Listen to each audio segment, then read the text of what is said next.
Yes, indeed, my lover. Had a good time? I know you did. Anyways, well, coming up next, of course, is High on Dependency, and that means I've got to fade into the woodwork. Let the big star, you know what has happened when elephants roam, right? Right.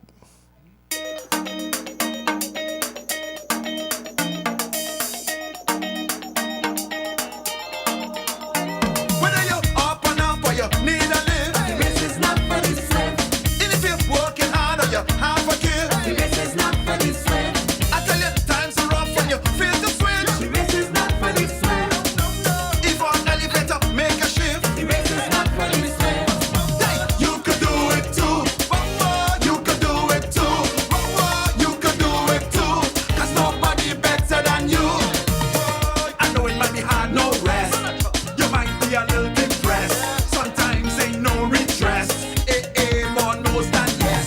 And every time you take one step, it's like two steps backward.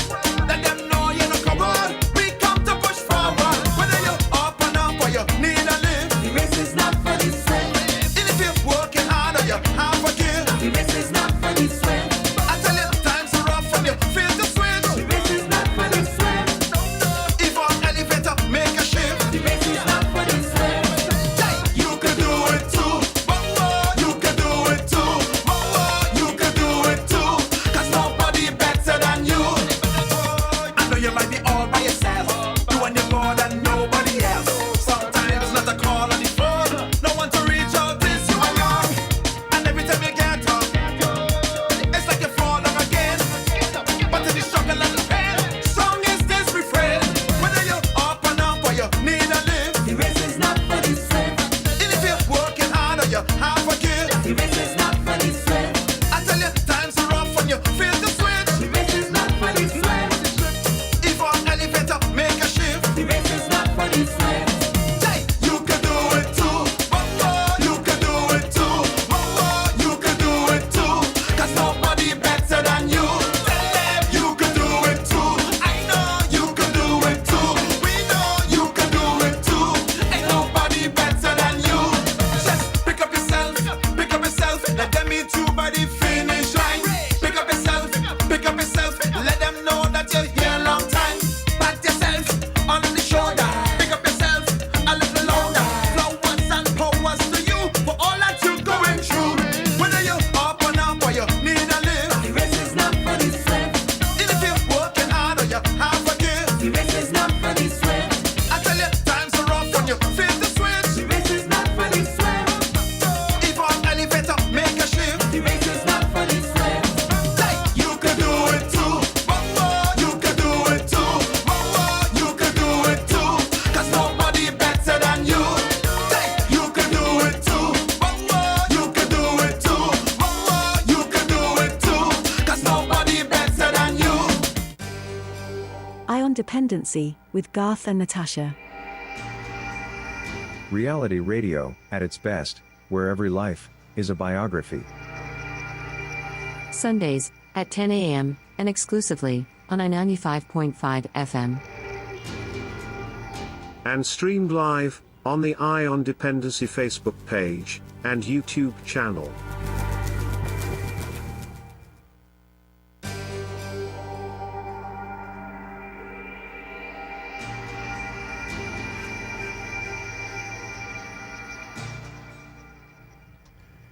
Grand Rising to one and all, and welcome to Iron Dependency. October is Domestic Violence Awareness Month. And as always, we're connecting the dots between vulnerability, exploitation, and recovery. We start today with this month's edition of Freedom Interrupted, our partnership segment with Free the Slaves. And today, Adrian Alexander takes a closer look at the 2025 U.S. State Department Trafficking in Persons report and the recent Caribbean Anti-Trafficking Conference, where regional voices came together to strengthen the fight against human trafficking. It's an important conversation because the same systems that allows trafficking to thrive are the ones that often fail victims of domestic abuse and gender-based violence. Yes, and with regard to today's feature, a continuation of the story that we shared last week with Aneesa, who's a survivor of domestic violence, whose escape from abuse left her permanently blind. Unfortunately, she is not able to join. She may not be able to join us today due to circumstances beyond her and our control. But we will continue the conversation about domestic violence, about persons with disabilities and the challenges that they face, that things that we have observed, and how we think we as individuals and as a society can improve the lives of persons with disabilities. So I know some of you may be wondering why she's not going to be able to come today, because she should have been in studio with us. However, she is not doing too well, and she's on her way to the hospital actually. Don't want to create no panic or anything like that, but let's give her a few minutes. In the meantime, as you all know, our duty here has been for the last 24 plus years is to educate you. As you all well are aware as well, that we are being scrutinized with regard to how we deal with this issue of human trafficking. The Counter-Trafficking Unit of Trinidad and Tobago, Ministry of Homeland Security, has been trying their best to keep you updated and informed. So for the next 8 minutes, this is all part of one of their stakeholder who's about to share with you the issue of trafficking and how Natasha will introduce it. But I just wanted to interject that it's very important for you to learn these things as well.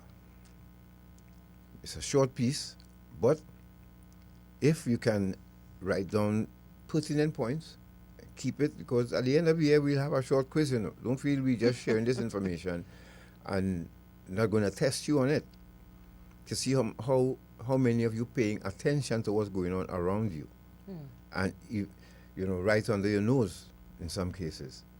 So it's very important that you pay attention, even during our breaks.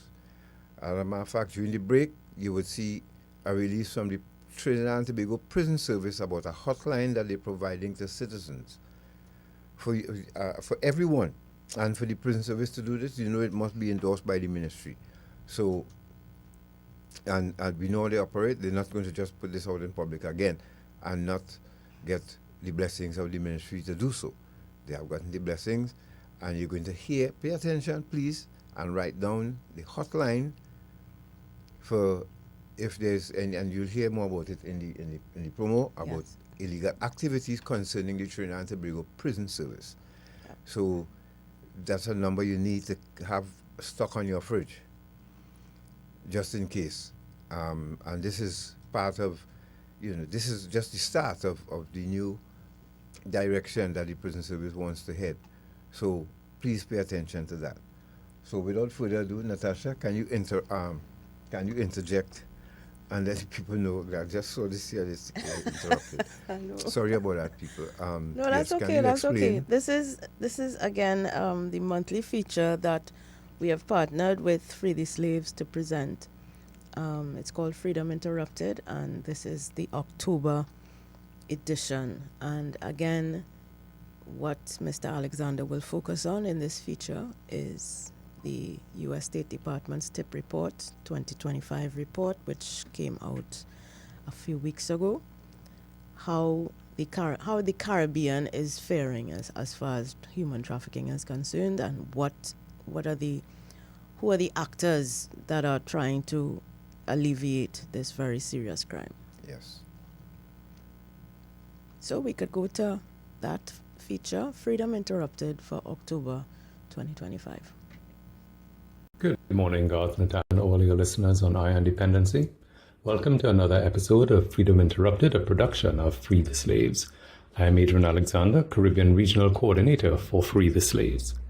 Since our last broadcast, the United States Department of State released the 2025 Trafficking in Persons Report, This annual report ranks various countries around the world based on their government's adherence to the minimum standards for the elimination of trafficking in persons, particularly severe forms of trafficking in persons. The definition of severe forms of trafficking in persons and the minimum standards are outlined in the Trafficking Victims Protection Act, or TVPA, which was passed in the U.S. Congress in the year 2000, and its subsequent amendments. Severe forms of trafficking in persons refers to the sex trafficking of a minor or of an adult through force, fraud, or coercion, and the recruitment, harboring, transportation, provision, or obtaining of a person for labor or services through the use of force, fraud, or coercion for the purpose of subjecting that person to involuntary servitude, peonage, debt bondage, or slavery. The TVPA's minimum standards require governments to prohibit severe forms of trafficking and punish such acts in a manner that would be commensurate with grave crimes, so as to reflect not only the heinous nature of the offense, but also to deter others from becoming perpetrators. To ensure consistency, governments are encouraged to make serious and sustained efforts to eliminate severe forms of trafficking. Among other stipulations, the TVPA requires governments to vigorously investigate, prosecute, convict, and sentence perpetrators, including public officials, diplomats, and military personnel, protect victims, including not removing them to countries where they may face retribution, and not inappropriately punishing them solely for acts that they committed as a direct result of being trafficked, and to reduce the demand for commercial sex acts and participation in international sex tourism by nationals of the country.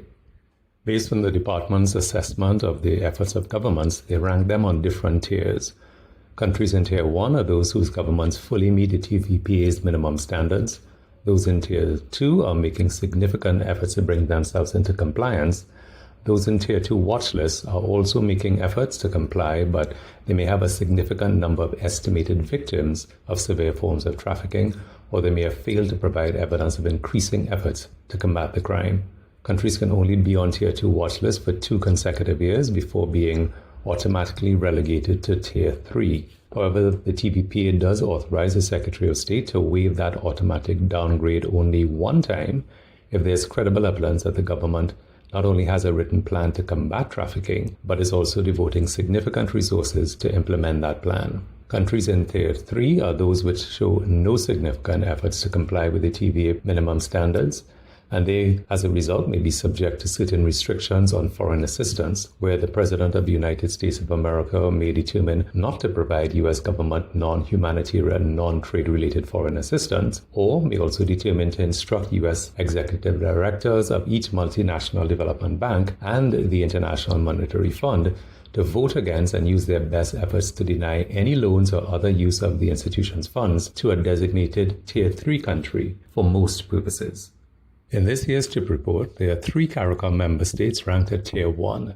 The Bahamas is enjoying its 10th consecutive year at Tier 1 and is close behind with 9 consecutive Tier 1 rankings, and Suriname has replicated its success from the 2024 TIP report. Tier 2 rank CARICOM member states include Antigua and Barbuda, Belize, Jamaica, St. Vincent and the Grenadines, and Trinidad and Tobago. After having been on the watch list for 3 consecutive years and benefiting from a one-time waiver, Trinidad and Tobago is now enjoying its 2nd consecutive year at Tier 2. Barbados and St. Lucia fell 1 place in the tier rankings this year and are on the Tier 2 watch list. Haiti is noted as a special case due to its unrest and other challenges being experienced there. Some areas of focus in the TIP report narratives for the Caribbean include concerns that some governments were unwittingly participating in the alleged state-run forced labor programs of Cuba and China, and they were doing so by contracting workers from these nations through their governments and not paying them directly. Earlier this year, for example, there was friction between the U.S. and the Bahamas governments over the latter's participation in Cuba's state-run labor export system.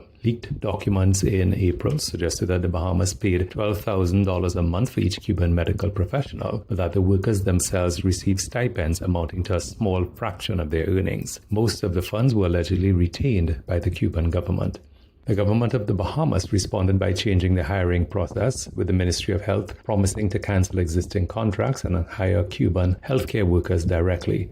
Similar changes were to be made by the Education Ministry for hiring Cuban teachers. Another area of concern in the TIP report related to alleged corruption and the participation of public officials in acts that facilitate trafficking in persons.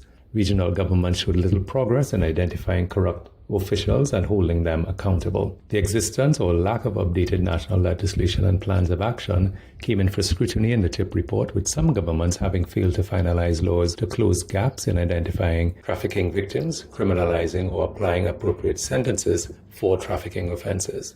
Guyana was commended for the passage of the 2023 Combating of Trafficking in Persons Bill before the National Assembly, which repealed the earlier Combating Trafficking in Persons Act of 2005, criminalized sex trafficking and labor trafficking, and prescribed penalties of 5 years to life imprisonment.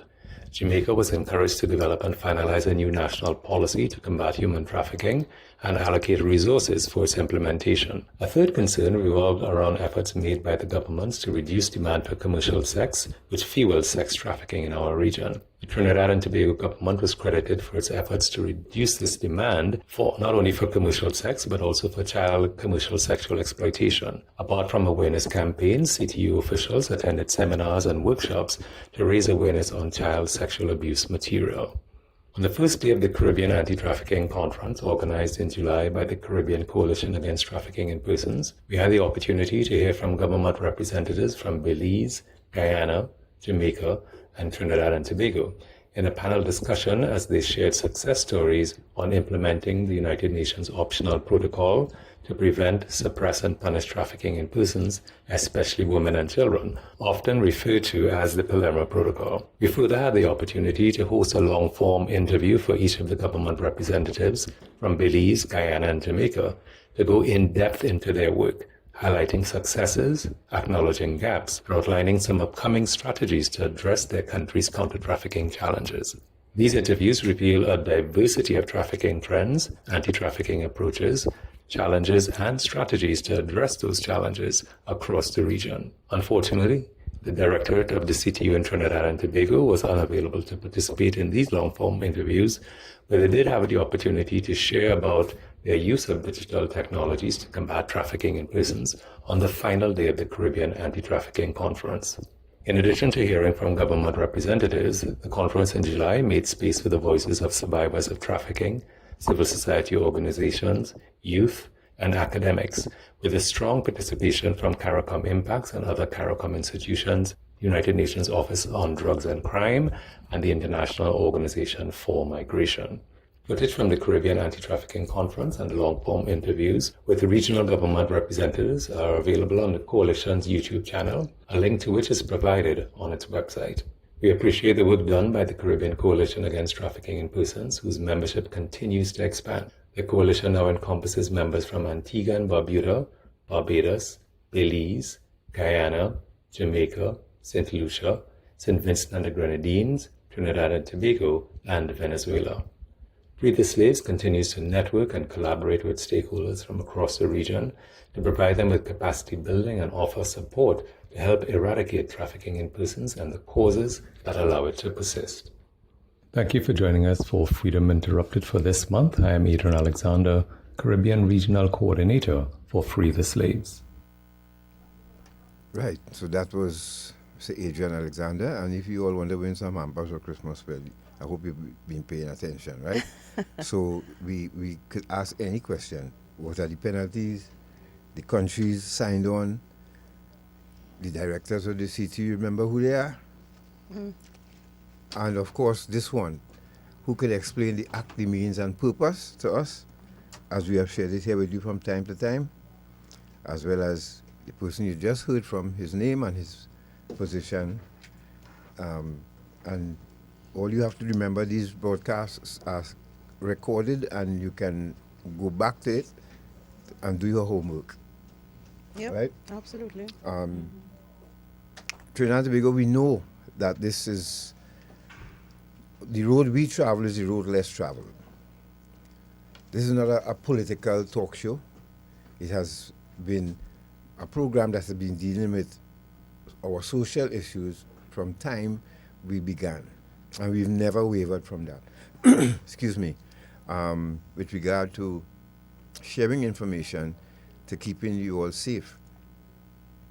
Who would have ever thought that coming out of the beginning of our independency, things that we highlighted back then is relevant to what right now. And I have this gut feeling that Natasha and I may have to bury a capsule before, and probably have it unearthed maybe 25 years from now, and see that the things that we highlighted, really, we were living way ahead of our time. We have an archive to die for, but most of all, you, our 10,000 plus followers on Facebook, and our YouTube channel now growing, 3,000 plus. we thank you very much for believing what you've been hearing. And this is not made up. I've met people from time to time, almost every day, who encourage us to keep going because of the information we've shared. Somebody shared on Facebook, your Sunday mornings will never be the same once you start listening to Dependency. And it's the truth. This morning, you all heard the program last Sunday, and many of you were flabbergasted at what you heard. This human being called Aneesa is one of the strongest people we've met, and we have an archive to die for. Check every Sunday, every year for the last 24 years, how many Independency that is. And we have interviewed a lot of people. But this young lady, because she would have wanted to share today was she had 2 daughters who you would have followed in the news. 1,248 Sundays. Okay, non-stop. And she had 2 daughters who you would have heard in the news escape from St. Jude's home. And that story is mind-blowing as well. So from having to leave a husband with 5 children, living common law husband with 5 children, to end up with a husband who she got married to, who brutalized her to the point where she lost her sight, molested her 4-year-old daughter. So the 4-year-old porn and relieved himself in front of the 4-year-old while watching the porn. To being stifled and prevented from going to the police, to lose her sight. And while her sight is gone, she had to worry about 2 daughters who are fugitives. Thankfully, they are good now, and they are doing well. I must say they are law-abiding citizens, thankfully. But imagine she has to endure that. And then having to navigate our system that is not disabled friendly in most ways. And people be not saying that to put anybody down. It is the truth. Correct. And I realize that in Trinidad and Tobago here, the truth gets you enemies. Yep. But I mean, that is a fact that the world is not built for disabled people. But the world is adapting in some cases. We just have to catch up. In some cases, yes, in some cases. But in some of the very obvious cases, it seems that, anyone with a disability, whether you're blind, you're deaf, or you have a physical disability, you're in a wheelchair, or you have an intellectual disability, people treat you like a child. They feel like, because you're disabled, you don't have as much to contribute to the society. And life, just getting around, is a challenge. Just getting on with your life for is a sighted challenge. people. Can you imagine for people with no sight and disabled? Well, correct. And to hear Aneesa explain that, I want you to hear it from her. If you're wondering why she's not here, she's at the hospital. She had some issues, including diarrhea and vomiting and all of these things, and she don't know what. But this is a lady, as I said to her when we spoke with her on Friday evening, she's one of the strongest people I know. And sometimes when I go through my own pity party and hearing somebody else's story, it still make me want to give thanks, like the picture I showed you, Natasha, when I was feeling ill and I saw a man sleeping on the pavement at 12 o'clock, hot sun, no shade, nothing. He just lying on the pavement sleeping. I saying, God, you still have to give thanks that for some reason the universe still keeping us going and keeping me going and Natasha and I going to continue to educate you.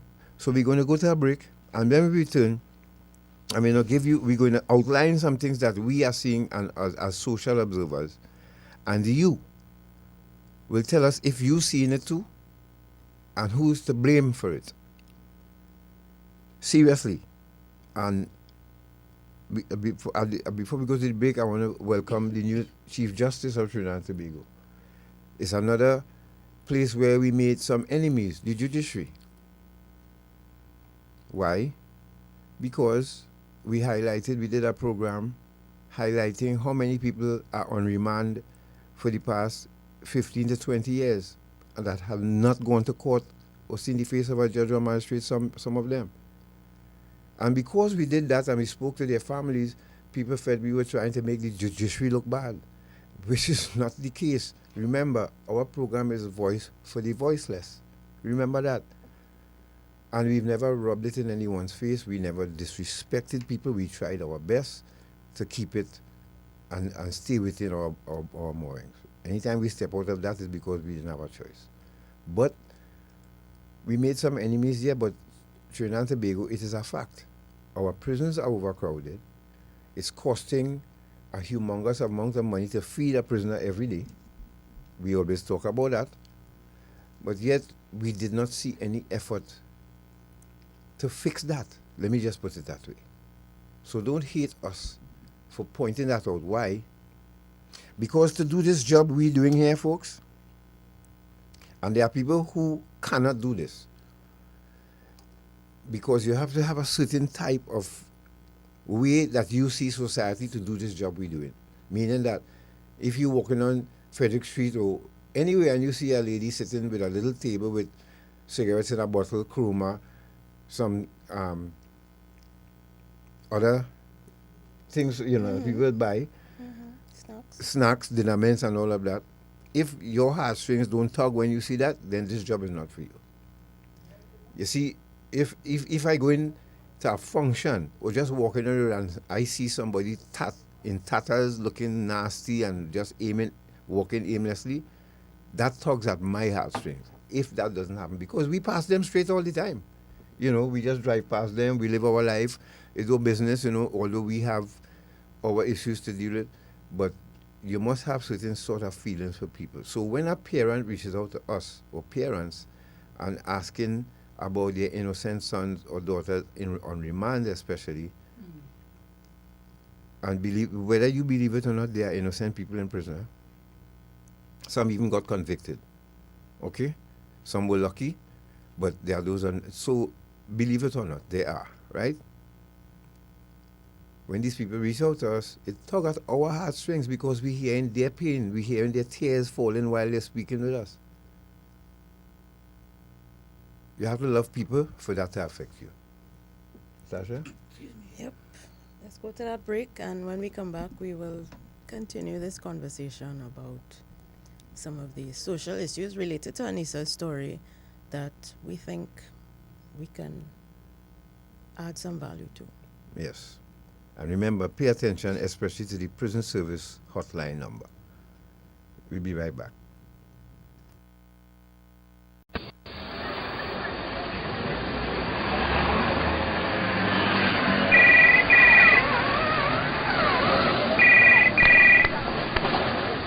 Hello? Hello, Mr. Dobson here from HMP London. Can I speak to Mr. James, please? This is Mr. James speaking. Thank you. Can you hold the line? I have a call coming through to you, sir. Sure. Hello, Daddy. Hello, yes, Brian? Daddy, I'm just calling to tell you that locked up in the UK for drug trafficking. Oh, yeah? You lock up? And you tell me I was going to Tobago? And I tell you about them boy I was liming with? Well, all right.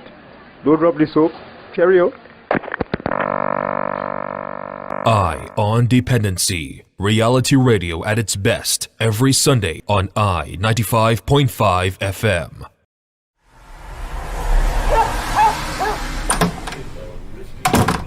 Oh gosh, it really making hot today, boy. Mommy, what you drinking? I'm trying to cool down in this heat. Beer is not for you though. Only adults can have alcohol. But Mommy, alcohol is not for you either. Pregnant women not supposed to drink alcohol. Where you hear that? Mr. Gart from Iron Dependency was telling us in school about fetal alcohol syndrome. That's what babies get when mummies drink while they're pregnant. I don't want a brother or sister like that, Mommy. Okay, you're right. I'll go drink water instead because I want this baby to be a happy, healthy child just like you. Thank you, Mommy. Drinking while pregnant can have devastating consequences. Think before you drink. A message from Eye on Dependency. Join us this Sunday for episode 42 of Eye on Dependency, where every life is a biography.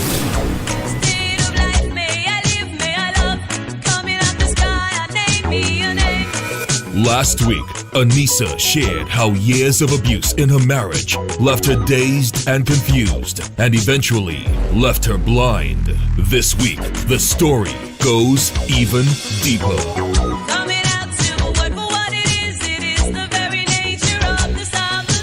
Aneesa opens up about the moment every mother dreads when her 4-year-old daughter was violated. When I asked her about how you didn't tell mommy anything, he said if I tell mommy, I'm not going to see my mommy again. It's raw, it's painful, and it's a necessary conversation. Listen live this Sunday from 10 a.m. on I-95.5 FM or watch live on the Eye on Dependency Facebook page or YouTube channel. The Counter Trafficking Unit, Ministry of Homeland Security brings you Eye on Dependency. We don't just share stories, we change lives.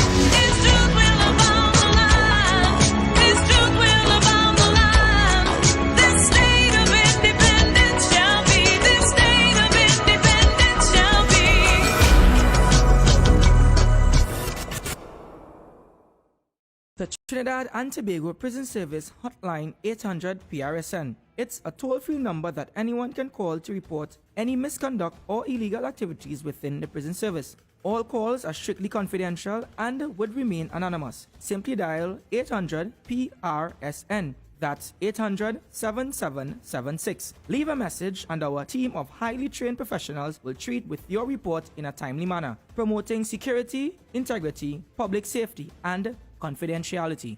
Do your part. Hinkson, can you play that one more time, please? And we'll play it again later on in the program, but can you just play it one more time for us? Thanks. Bit.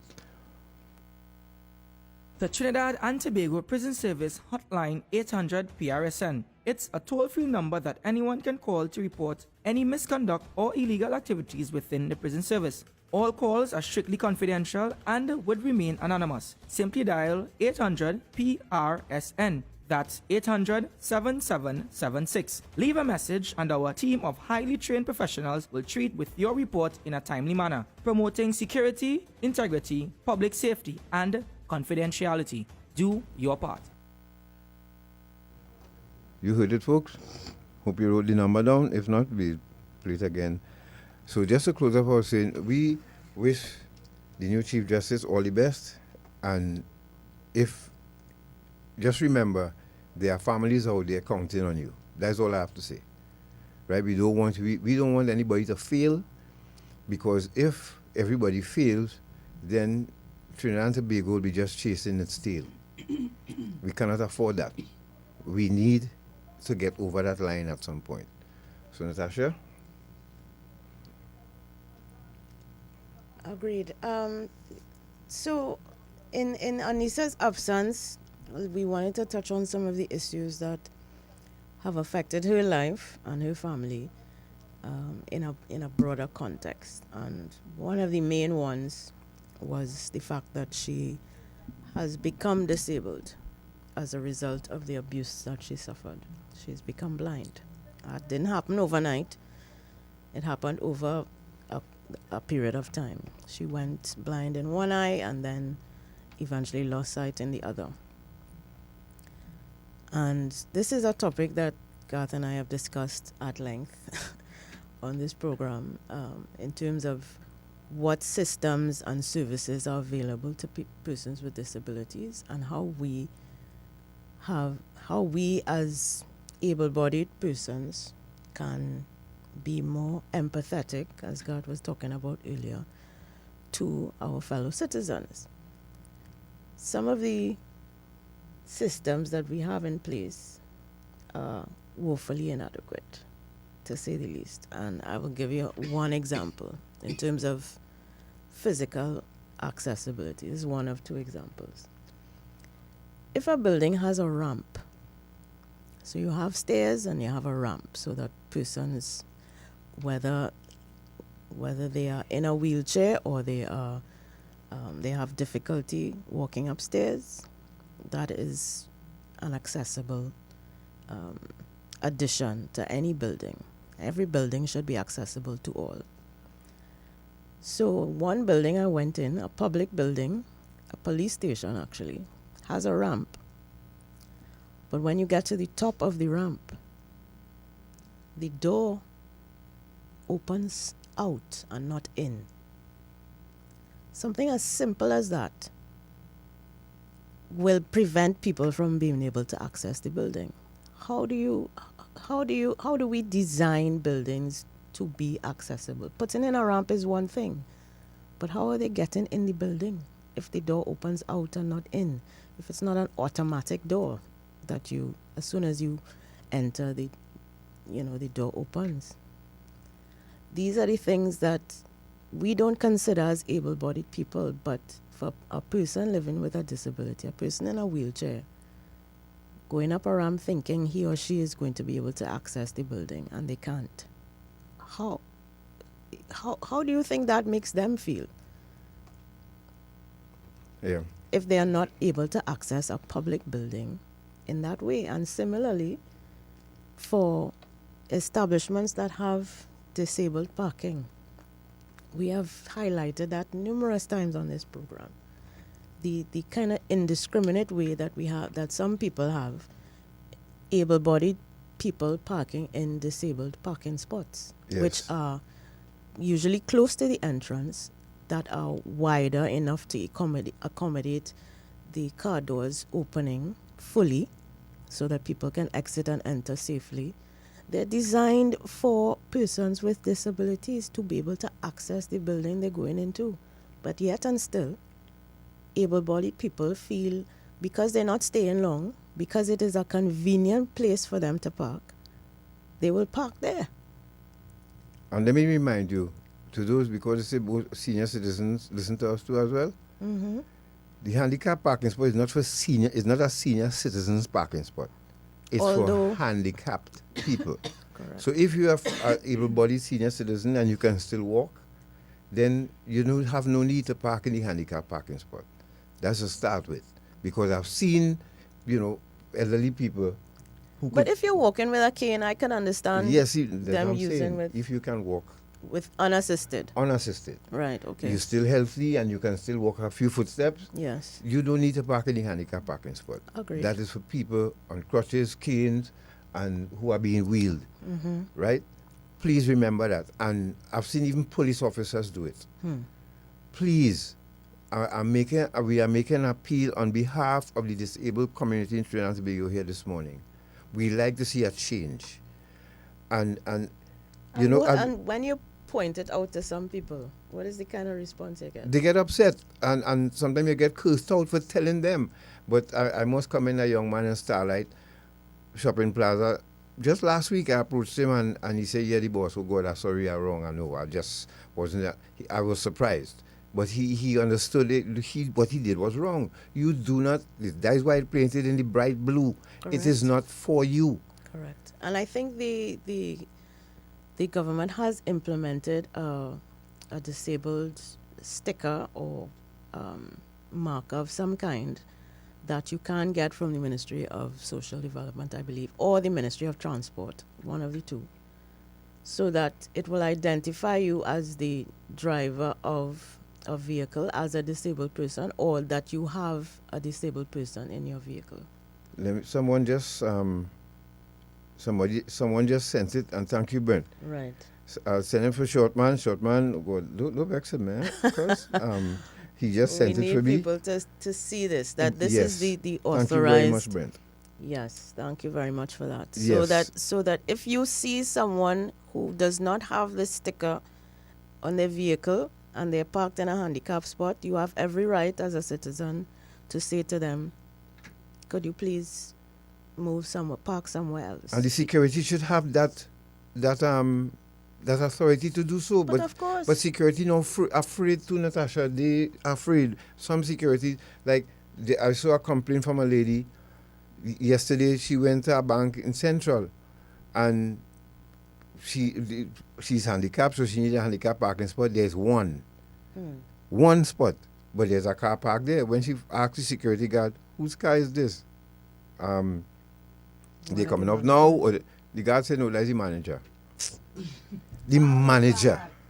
Yep. I again, as night follows day, God is my witness. If I lie, I'm dying. That happened to me, that happened to us too at Peaks gas station. The manager was parked there at one time, and then there's a certain report. Every time I hear a voice, all I could remember is her in that handicap parking spot eating fried chicken with her children. On the handicap parking spot. Right there. Able-bodied woman. A media worker, right? Yes, and trust me, every time I hear a voice, that's the only thing I remember. Exactly. I mean, her chewing chicken parked in the handicap parking spot. with her children, right? Yes. In the car. Okay, good. Come on, people, we need to do better. And when we do these programs, we are hoping that people in authority listening and could jump on it one time and say, hey, we need to fix this. So this thing is up, Garth. The disability parking permit. This is what it looks issued by like. the Ministry of Works and Transport, or the Transport Division of the Ministry of Transport and Aviation, I think it is now. Disability parking permit. If you do not have this displayed on your vehicle, you are not entitled to use disabled parking in any facility or venue. Where can they get it?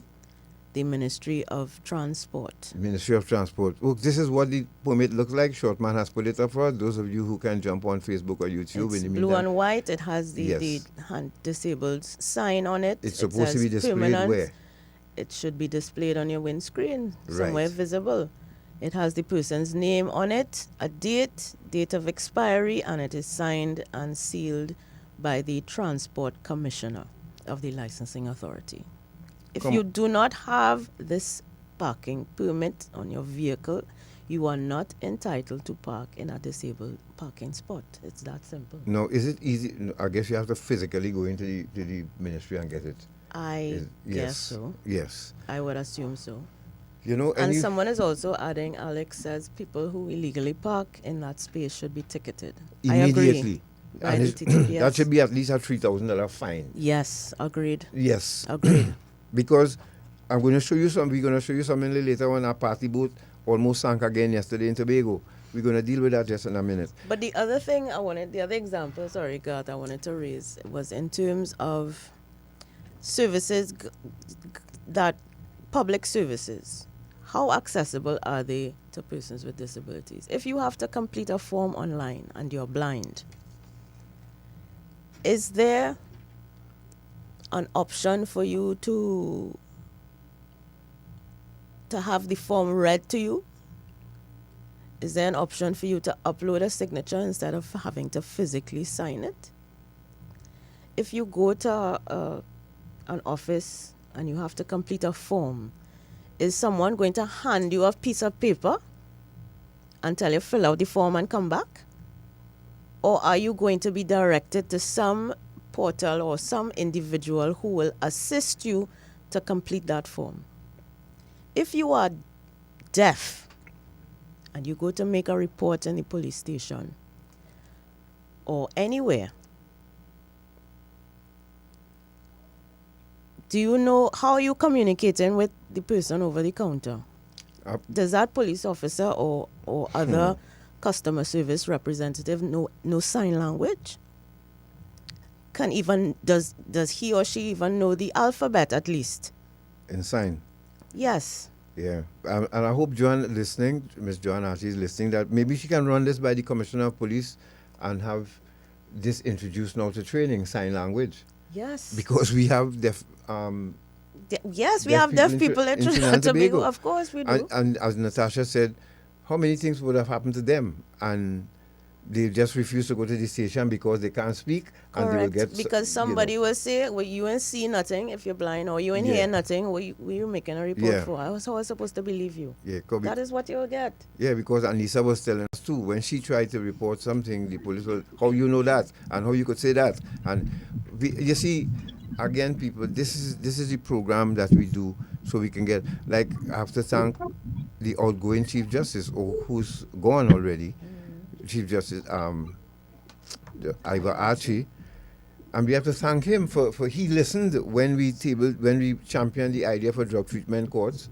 Eventually, he listened and he held seminar after seminar.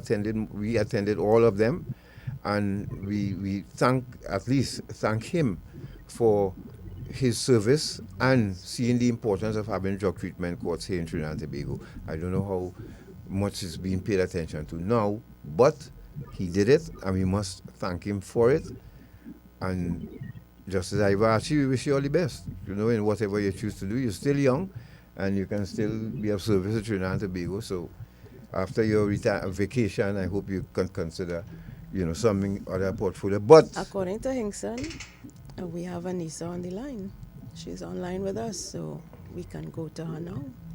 Aneesa, are you hearing us?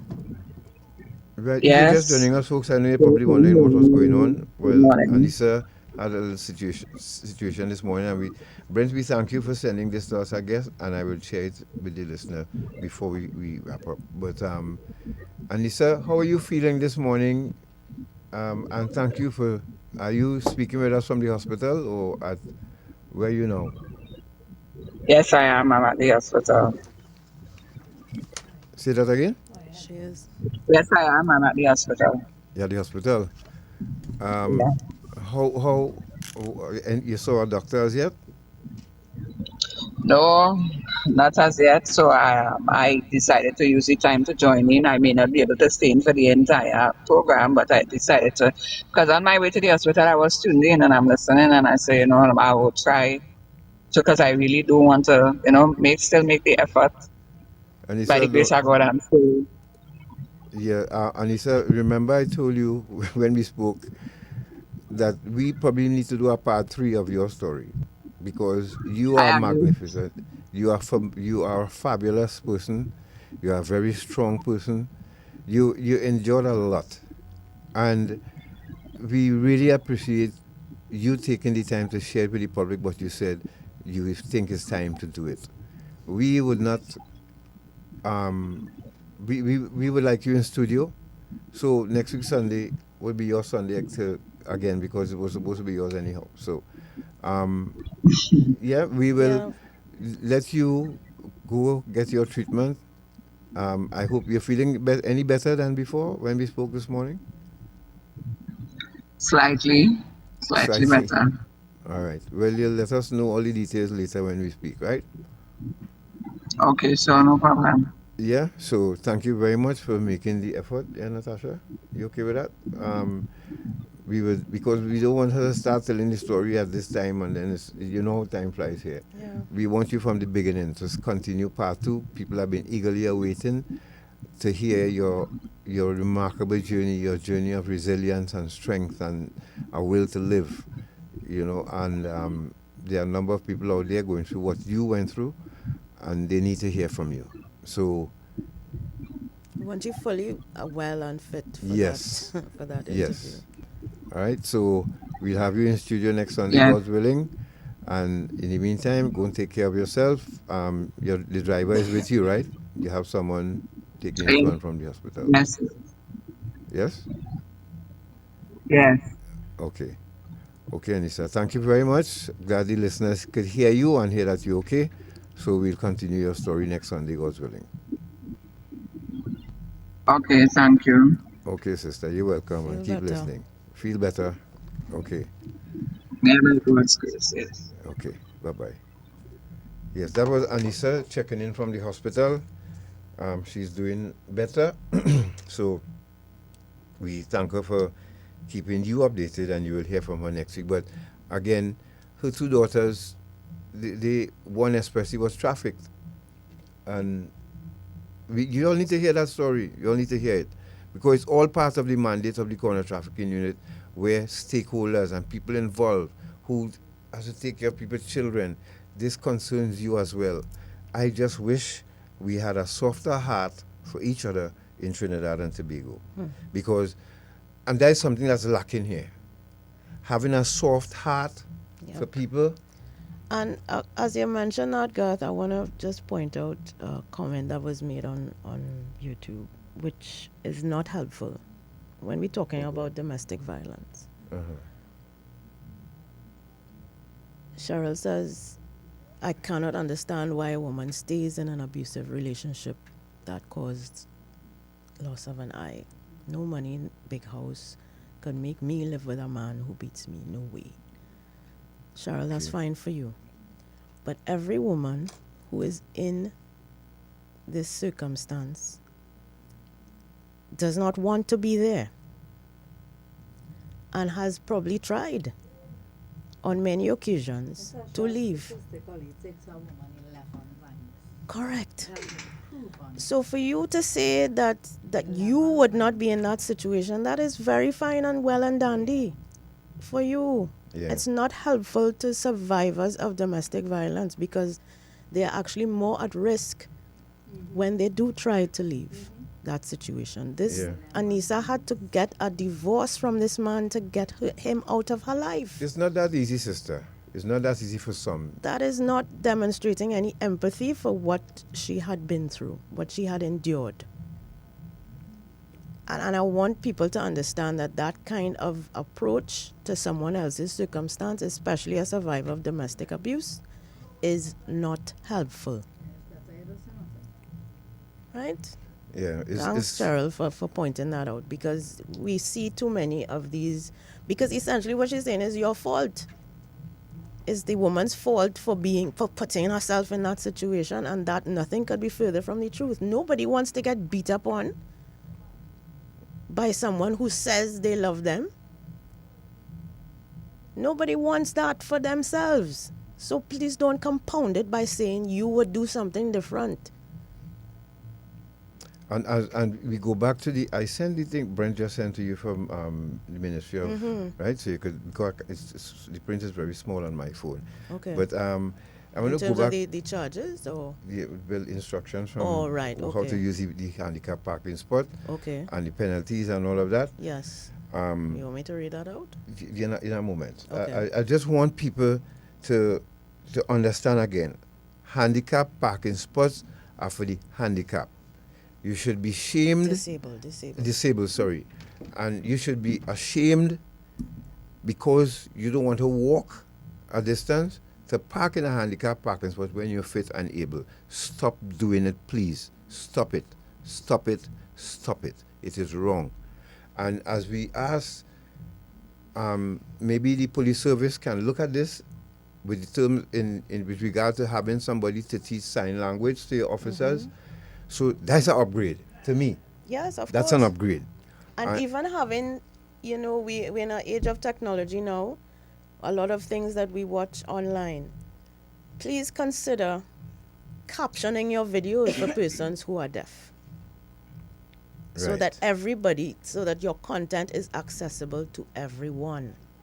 That is closed captioning is an accessibility tool that we should be familiar with and use, because otherwise your content is not going to be seen by persons who you may want to hear your message.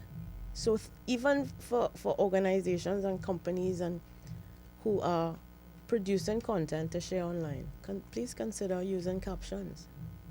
It really does help persons who cannot hear. If you're just joining us, you're listening to Dependency, and we have a sort of open forum of sorts this morning because Aneesa had to go to the hospital. She just called us. She's feeling much better, but we wanted her in good health for you to hear the rest of her story. Believe me, Trinidad and Tobago, you have not heard anything yet from this lady. And we need to continue until somebody understand, until men out there understand that there must This be a is not better it. way for us to do it. This Women is not too, it. women who are abusive as well, for you too. You know, because there are some men who are silently taking their abuse but coming out and playing Yes. man outside. And the women who are enabling the abuse and protecting the men who Yes. commit these crimes, because that's what they are. They are crimes. If Yes. somebody hit you and knock out your teeth, a random person that you don't know, if that is a crime, how much more of a crime is it to somebody you're married? If someone you're married to does that to you, Thank you. okay? So in the next hour, we're going to take your, we hope you're making mental notes of what we're speaking about here, what's your observations, and how can we deal with this? How could every citizen seeing somebody who's able to pull up in a handicap parking spot, take it upon themselves to say, hey, what you doing? Come now, man. Or alert the security, because most of the time the security does nothing.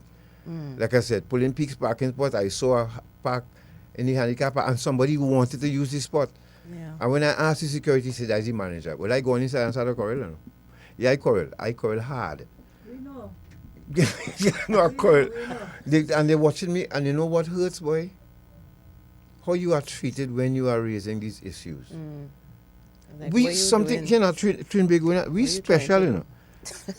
And you know, this coming from a person, I said this to Natasha this morning, and she told me I put it myself. I'm putting myself down, you know. But this coming from a person who used drugs, end up in prison, and whom society deemed morally deficient. You all are normal people. You all never went to prison. You never used drugs, and I'm sure you'll boast about that. But you will still park in a handicap parking spot. Come now, man. Thank you. But you are everyday criminal, and you ain't get yet. Come on, we need stop it. Stop doing it. It is wrong, and what you're doing is actually praying to be handicapped. And So Shirley- careful for what you wish. Shirley, you're doubling down. What's she saying? I am being ridiculous. We all have a choice in life. Stay or leave, the decision is yours. That is all. Cheryl, thanks, but no thanks. Okay, Cheryl. Thanks, eh? Okay, thankfully you never ended up in that position. So glad for you, but again, There are many women there are who are- studies have been done on this. Exactly. So, you know, science. A woman tries to leave 11 times before. 11 times. Yes. So, Correct. So Cheryl is one of the people She's who, special. one of the women who is protecting men from accountability for the abuse that they rain on their partners. All right, Cheryl. Well, again, we. Right. So Yeah, if that's what you feel and you see that way, well, fine. We're glad for you, but unfortunately, there are some women, it's not that easy. and we do not All right? tolerate that kind of lack of empathy on Iron Dependence. We're not here for that. And there are men out there who still thinks it should not be a crime to rape your wife, Cheryl. Correct. Some men actually saying this with their whole chest, that if their wife does not feel to have sex, they have a right to hold her down, take what they want, and walk off. And she cannot say, or she should not be able to press charges. Cheryl, there's a men out there like that, you know. Now imagine you just got married to a man, Cheryl, and he did that to you a month in or two. What do you do, Cheryl? After you had a big bram with white flowing gown and No, so on, Cheryl and said she would spend money. leave. You She have a choice to stay or to leave. Come on, Cheryl. Give people some hope, Cheryl.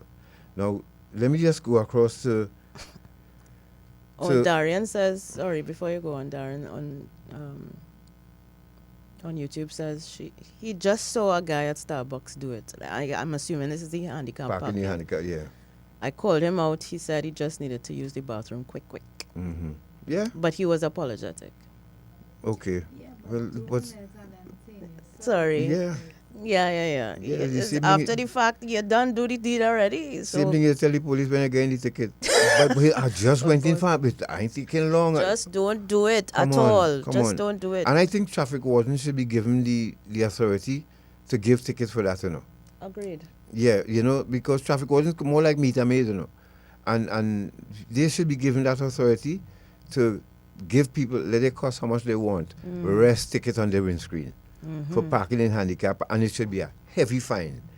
So you're not to do it. We cannot stress that enough. Have empathy for others. Yes. That is all we asking. All right? With regard to the prison service, we're going to put in a plug again, folks.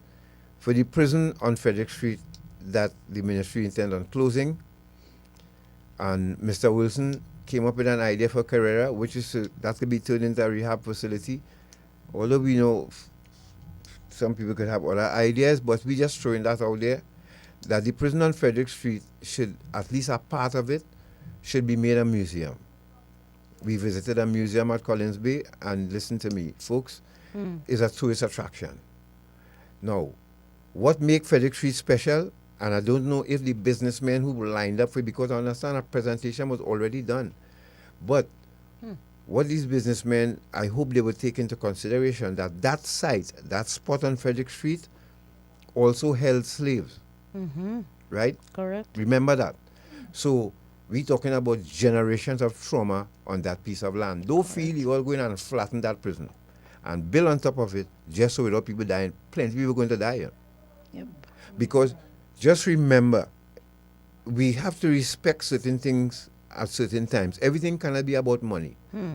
Remember, there was blood on that land from slavery days. Blood. Enslaved people would have been incarcerated Right. there, yes. Or punished, or Right. used as a place of punishment for enslaved people. Some of them were hung from the outside over the wall so people could see. Correct. Then fast forward to our century where we started housing our prisoners there. How many people would have died there already? How much blood on that land? Remember the gallows there. What you all intend to do, I hope, is not to just break that down and build a hotel on it. There may be some very valuable artifacts from that period of Yes. Trinidad and Tobago's history Yes. that may be, on that piece of land. To occupy that piece of land, you have to get the head of every religious organization in Trinidad and Tobago, maybe even the West Indies, to walk through that place and sweep it religiously and spiritually, because it's not a place. What are you going to do with the gallows? Now, if we can turn that into, or part of it into a museum, and put that on our website, and remember 9 people got hung there, plus before that, Correct. right, the gallows there. That should be preserved. That is not something you just break down. So I just want you all to keep that in mind, because anytime you all move bulldozers through that spot and start to build on it, you're going to release a lot of energy in Port of Spain. Energy that we don't need right now. So just think about it carefully before we move one brick from Royal Jail on Port of Spain. Yeah, we think need about to it, people. Think about preserving Think. rather than Everything can be about money. Remember, it's generations of trauma. people making profit off of the pain of enslaved people. Remember. Well, I mean, that seems to be the way of the world these days. I know we didn't think about that, but think about it now. There's food for thought. That place would not allow Port of Spain to be the same if you desecrate it and treat it just like another building to just smash, flatten, and build. It's not going to thank us for that, and we need to think carefully. Let's go deeper into our thoughts about this spot on Frederick Street. Please, we asking. All right? Agreed. Hope somebody listening. We're going to go to, so before we go to the break, Natasha is going to share the handicap, Disability parking permit. Yes. The disability parking permit is the property of the licensing authority, Transport Licensing Division of the Ministry of Works and Transport, now the Ministry of Transport and Aviation. It is non-transferable to a third party. It is not to be sold or used for commercial transactions. It's not to be destroyed, mutilated, defaced, or altered in any way, and it's not to be copied, reproduced, or in any other way duplicated. The disability parking permit shall be valid for the period stated on the permit unless suspended or cancelled. It shall be exclusive. It shall exclusively apply to the vehicle or vehicles listed, and shall become invalid on the date of expiration where the entity, organization, or corporation has ceased to exist, or the entity, organization, or corporation no longer transports persons with disability, where the permit becomes illegible, mutilated, or damaged, or upon the voluntary surrender of the permit by the entity, organization, or corporation. The disability permit must be displayed in or on the vehicle or vehicles at all times is in caps, in such a place and in such a manner as directed by the licensing authority. When the vehicle is parked in a disability parking zone during the transportation of a person with a disability. So the permit must be displayed in or on the vehicle. I would assume that would be on the windscreen where it is fully visible, right? Yes. Correct. Where there's a change of information during the application process, shall within 21 days from the date of change notify the authority. All right. An entity with a disability parking permit that is cancelled or expired shall not display. Right. So you have to bear in mind the expiration date of the permit. I don't know. I was just looking at the thing he had up. I think it's a 3-year period that the permit is valid for. Yes, thank you. Yes, so I could put that back up just in.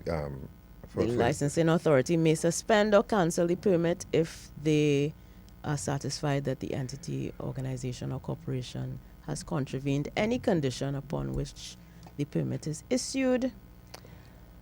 Where the entity, organization, or corporation with a disability parking permit is aggrieved by the decision to suspend or cancel, you have a right of appeal in writing to the licensing authority.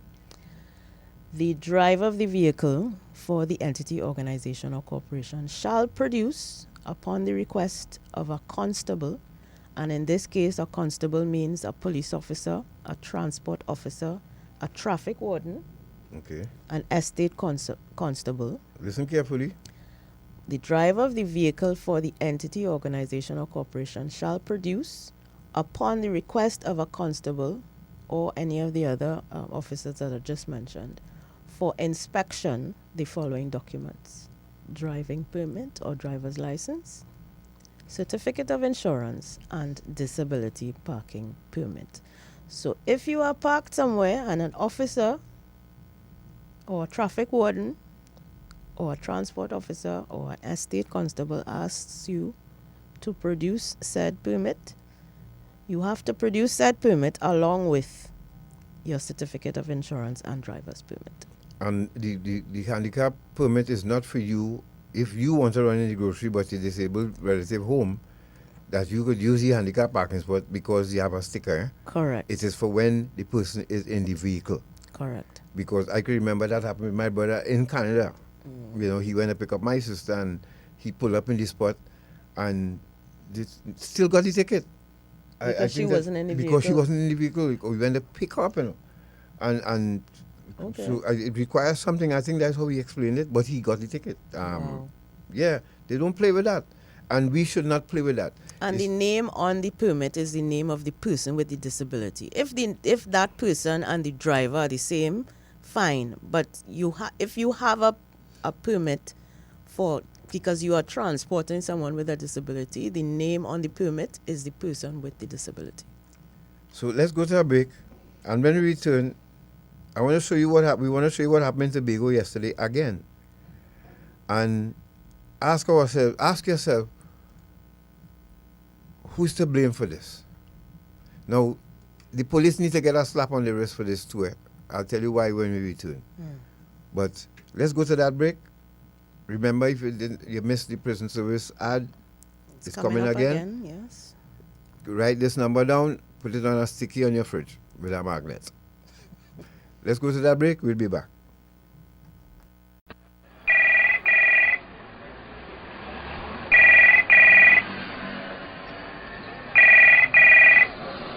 Hello. Hi, this is Patricia Kent from HMP London. Can I speak to Miss Sheila, please? This is Miss Sheila. Hi, I've got an important call for you. Please hold the line. Mommy, it's Sherry. Oh God, Sherry, we looking for you all the time. 3 weeks now. Where you going? Mommy, according to Talia, I get locked up. I had drugs in my luggage and I'm in England right now. In jail. Oh God, sorry, what you do? How you reach there? Oh God, how we gonna go? Oh God, Mommy, don't cry, don't cry, don't cry. It'll be alright. Sorry, sorry. Eye on Dependency. Reality radio at its best every Sunday on I 95.5 FM. Don't Hey, Olia, I look into the room, you know. Who riding with me? What? Oh gosh, you could mash up a line, my boy. Yeah, cause he's still, We coming, bro. But first, one for the road. Nah, I real good, my brother. I have to drive all the home. And besides, with a police on the road. You're a soft man or what? Boy, throw back the drink, eh? One taller boy, I am the designated driver and I must be responsible. So let rest me without talk now. Let we go. Okay, now, boss. Okay, we coming. Drinking and driving can have devastating consequences. Think before you drink. A message from Eye on Dependency. The Trinidad and Tobago Prison Service Hotline 800 PRSN. It's a toll-free number that anyone can call to report any misconduct or illegal activities within the prison service. All calls are strictly confidential and would remain anonymous. Simply dial 800 PRSN. That's 800-7776. Leave a message and our team of highly trained professionals will treat with your report in a timely manner, promoting security, integrity, public safety, and confidentiality. Do your part.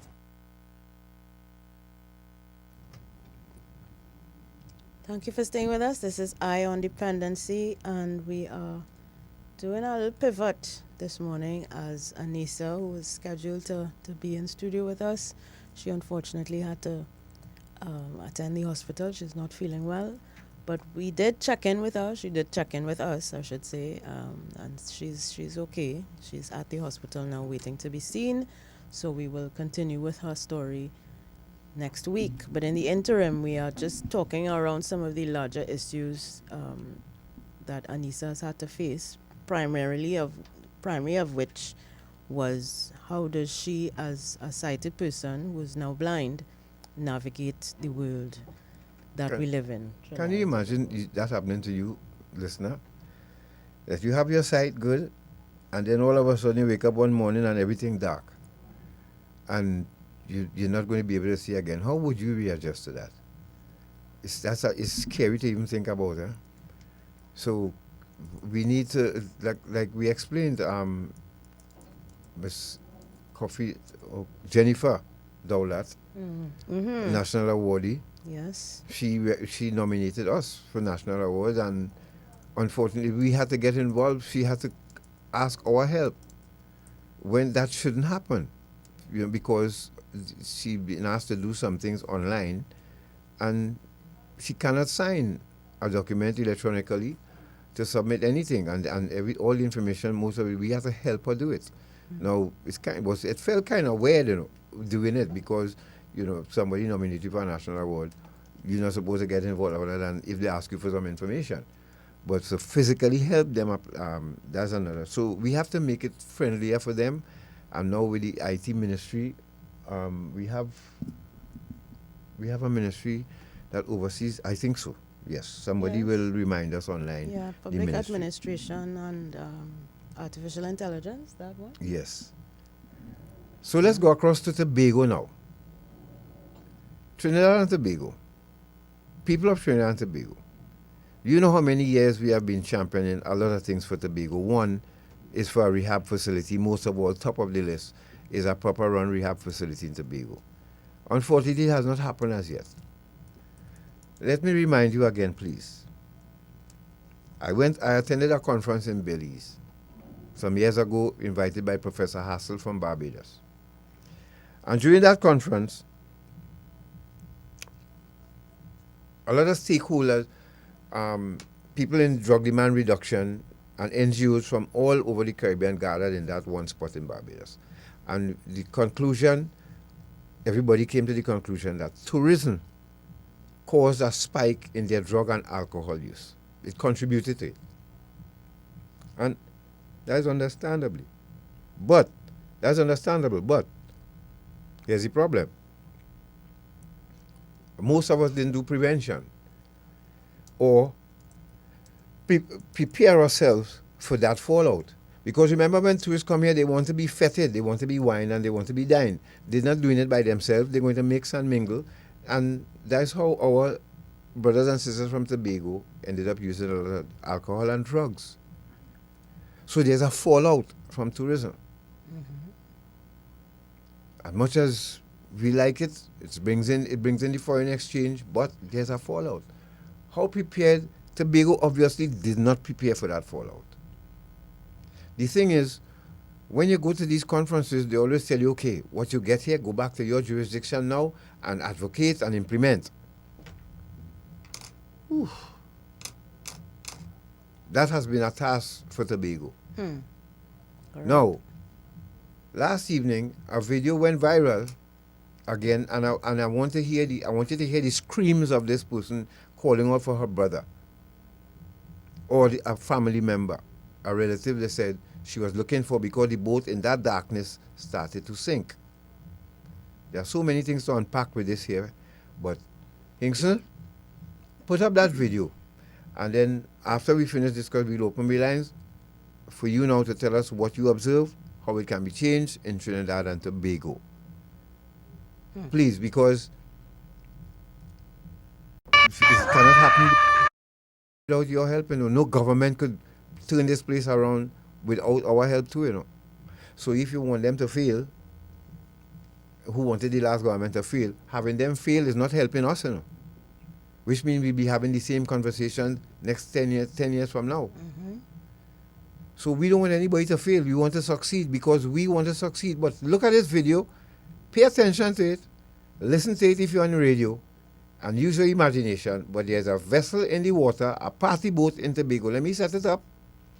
Keep in mind this happened a couple of weeks ago, right? Listen to this. When we come back, we'll discuss that. Go ahead, Kingston.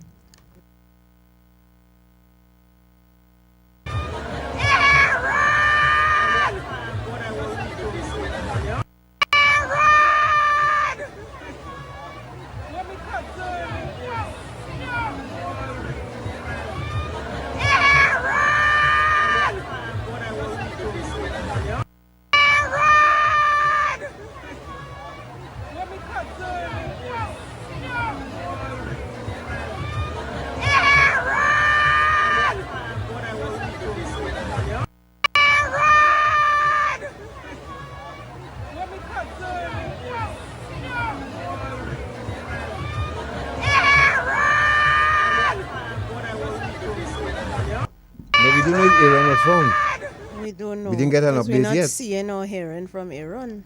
So we hope Aaron is okay. But what you're hearing is someone screaming at the top of their lungs for a relative. They went on a party boat. And when I saw the Island pool, right? Okay. Now, Boca Reef Marine Park. That's where the Island pool is? That's what it says on the video. On the video? Boca Reef Marine Park. That right, I got it from Why is a party boat on Boca Reef to begin with? This is my question. Island pool. No, it's an Island pool. Oh, okay. That's the boating that they said it happened in Island pool, and everyone was rescued, thankfully. Okay. So I guess Aaron was found. Now here's my point, and I don't know how you feel about this. This is where we need to set examples, and this is where things will not happen again when you do. I think this is where we need to start. When this has happened the first time, the boat owner or owners will find at least $100,000 and have their license suspended for 6 months, and let that be public. Deal with it one time, shotgun trial. What we have here is a vessel, people, out on a body of water. Any further out, there will be tragedy. Correct. Why are we waiting for people to drown? So now we do something and have the chief sec call a press conference and you have this and everybody talking. Why didn't, from the time that first incident happened, we sent a strong message. And that was on a normal weekend. Now this will be the police on the wrist. Anytime you have party boat on water, you need to have Marine Police or Coast Guard in constant watch. Correct. Remember, people consuming alcohol. Every party boat should have somebody with a counter that you can't mess with. Just like how you have, when you have big trucks on the road, you have a police escort. Right. Every party boat in Tobago and Trinidad supposed to have somebody with a counter that you cannot, the only way you could reverse that is to clear it. So which means you press 1, 2, 3, 4, 5, you cannot reverse it and give a false representation. Why isn't that mandated now? Everybody on those boats, are their life jackets available to every single individual on those boats, on those vessels? Do they have a safety briefing when people get on the boat? Okay, good. Is there security on these boats? Right. No, if it had police Hired doing by- security on those boats, they are not supposed to be charged because you aided and abetting overcrowding a vessel. Do we understand how dangerous this is? Are they equipped to save people's lives? If And who are they? Okay. Is it just a partner living down the road and say, hey, we are man short tonight, boy, come down.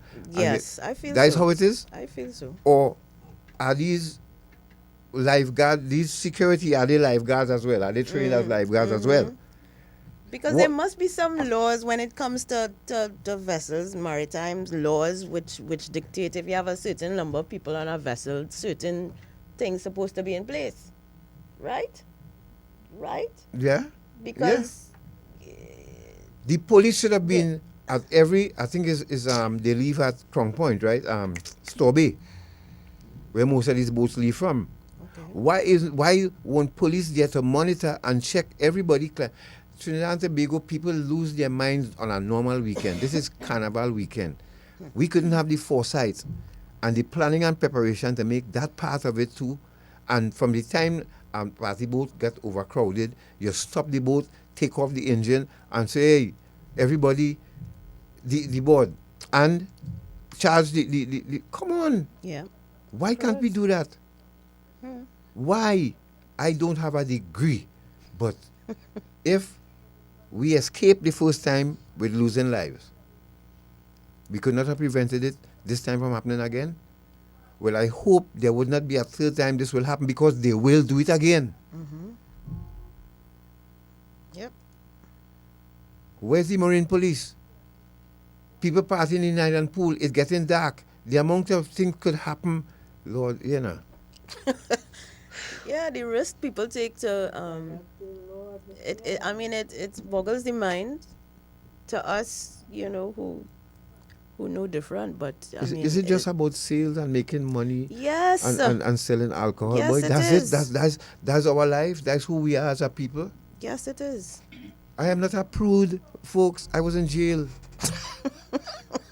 But my mother grew us up a certain way. So this is why I was able now to return. With that background noise, I apologize for the background noise, folks. Jackie just messaged me again. That was part of the problem.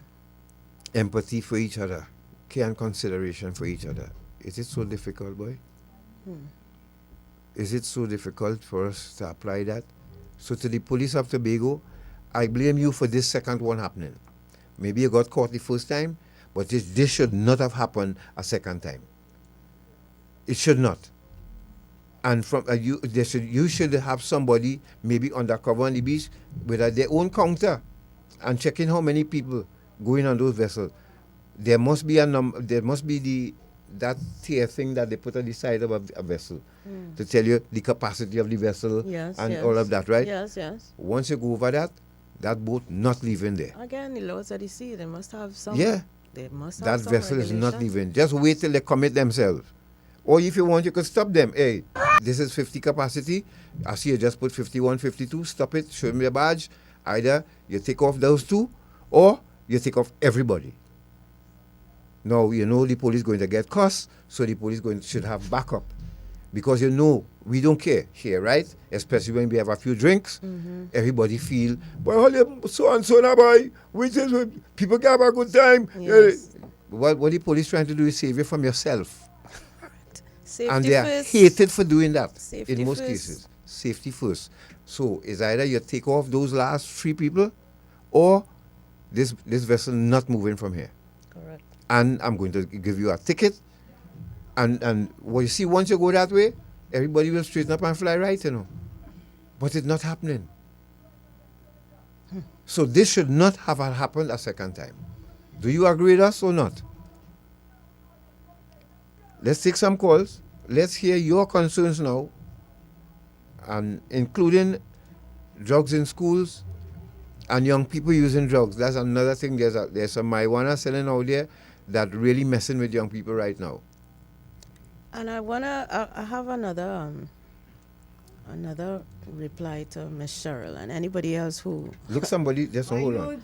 No, because Hold on. Somebody saying these boats are not designed as party boats. They are glass bottom boats being used as. Jesus, that make it even worse. Correct. Oh my God. I've been on a glass bottom boat already. So have I. So you know how.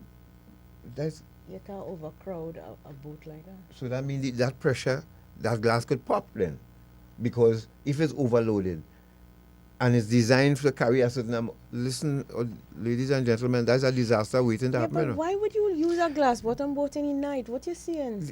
Not only that, if that glass pops, well, it's all over, you ain't rescuing nobody, because Exactly. that thing will be sucked under the ocean, Correct. A party boat, a glass bottom boat, boy. That'll make it worse. Yeah, Jesus give back that wheel, No, Jesus give back that wheel, I feel Jesus give up the wheel here.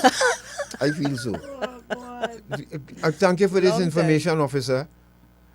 These are glass bottom boats. They are not designed as party boats, which makes it even worse.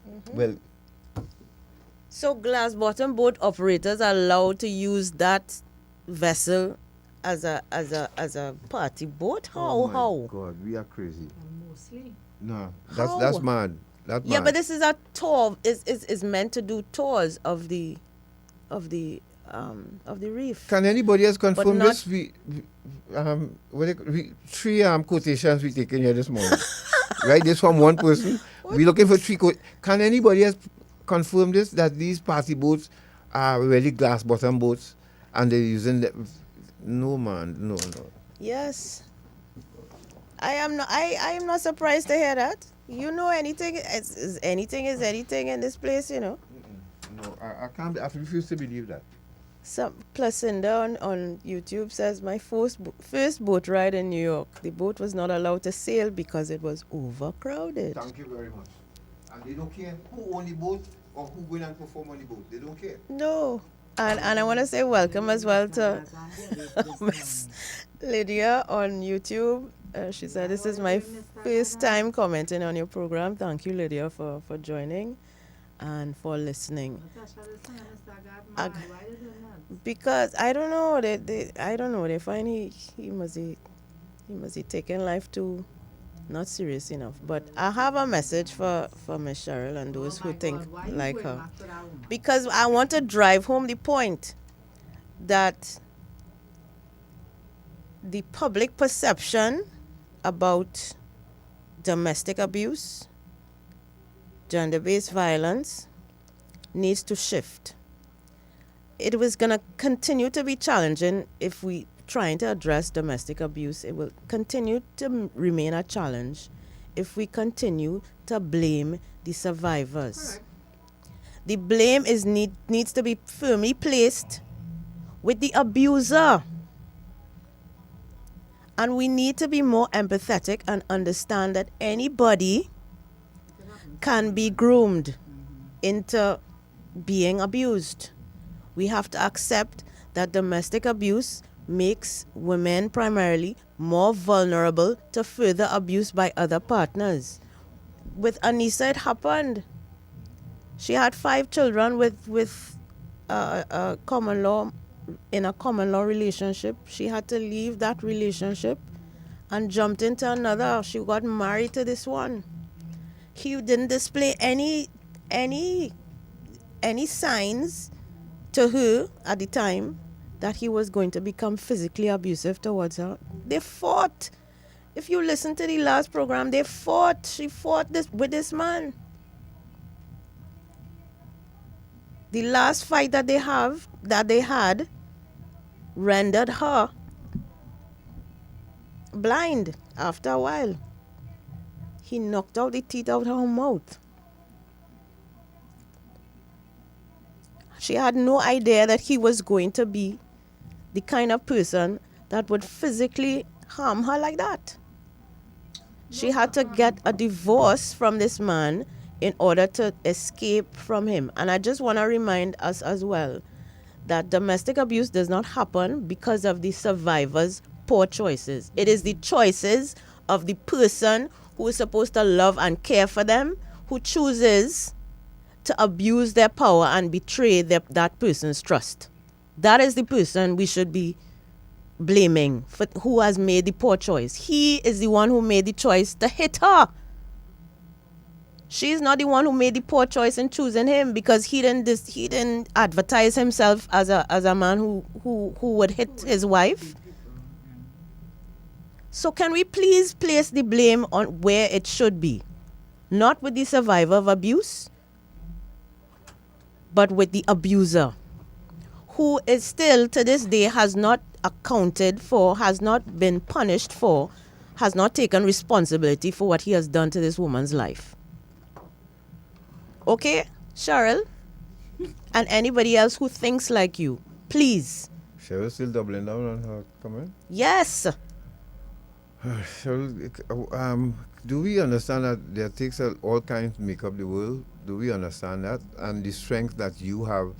Cheryl, I went to rehab 3 times, and relapsed 3 times, I was a fitness instructor at New Life Ministries for a while until I relapsed, Cheryl. You know what stopped me from using cocaine? Prison. So it takes a lot for some people to get over it. It takes a lot for some people to stop drinking themselves stupid. There are those who gamble themselves stupid and lose their homes already off of it. And we've been preaching to these 2 entities to help us do some advocacy, but for some reason, I don't know, they feel that they would lose money. They wouldn't lose any money. But for some reason, Angostura and LCB feel they would lose money if they help save some lives. I don't know why. You'll get the only thing you could get for that is blessings. So, Cheryl is her name? Mm-hmm. Cheryl, at least send a word out to those who can't do like you. What about that? And let them know that, like you, they must gather the strength to get up and leave. Right? Maybe. But it's not about anybody's choices. A woman does not choose to be in an abusive marriage or to be abused by someone. That is not a choice that anybody makes.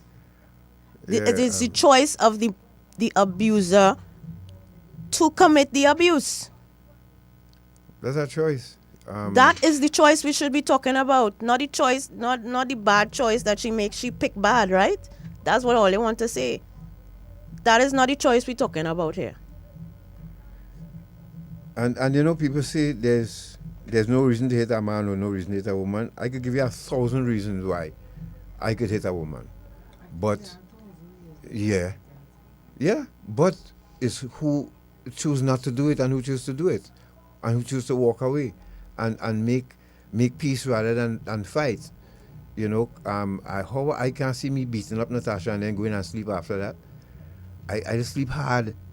It's only when I was in the army I used to sleep like a cat, but now I not there no more, so I just sleep hard.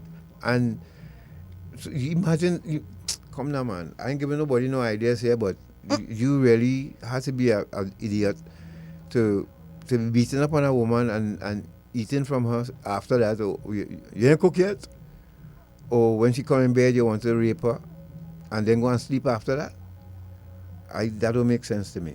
Thank you, Eugene, for sharing that. Eugene on Facebook says some people will never understand until they're in an abusive relationship. I know someone running and hiding all over the place. At one time, the victim was hiding at my premises. The abuser was standing outside my property waiting for her to exit. I had to lie and convince him she was not staying there. She couldn't even work. Wow. So what about his she did not make a choice to be running and fleeing for her life. That is not the choice she made for her life. He is making the choice to stalk her and probably in the end to kill her, because that is what they do when these women leave them. Somebody just sent my message here that I would call it, but only if you want cement in your soup. No, but I can't even do that. I can't do that. But look, I want to go back to the party boat people, right? You see, those of you who go into party on glass bottom boats, let me put this in your mind. I am sure there is a capacity for these vessels. I'm sure of that. Yes, there must be. Because, as the name implies, glass bottom, which means the people have to be sitting around the edge and the glass in the center, right? Yes.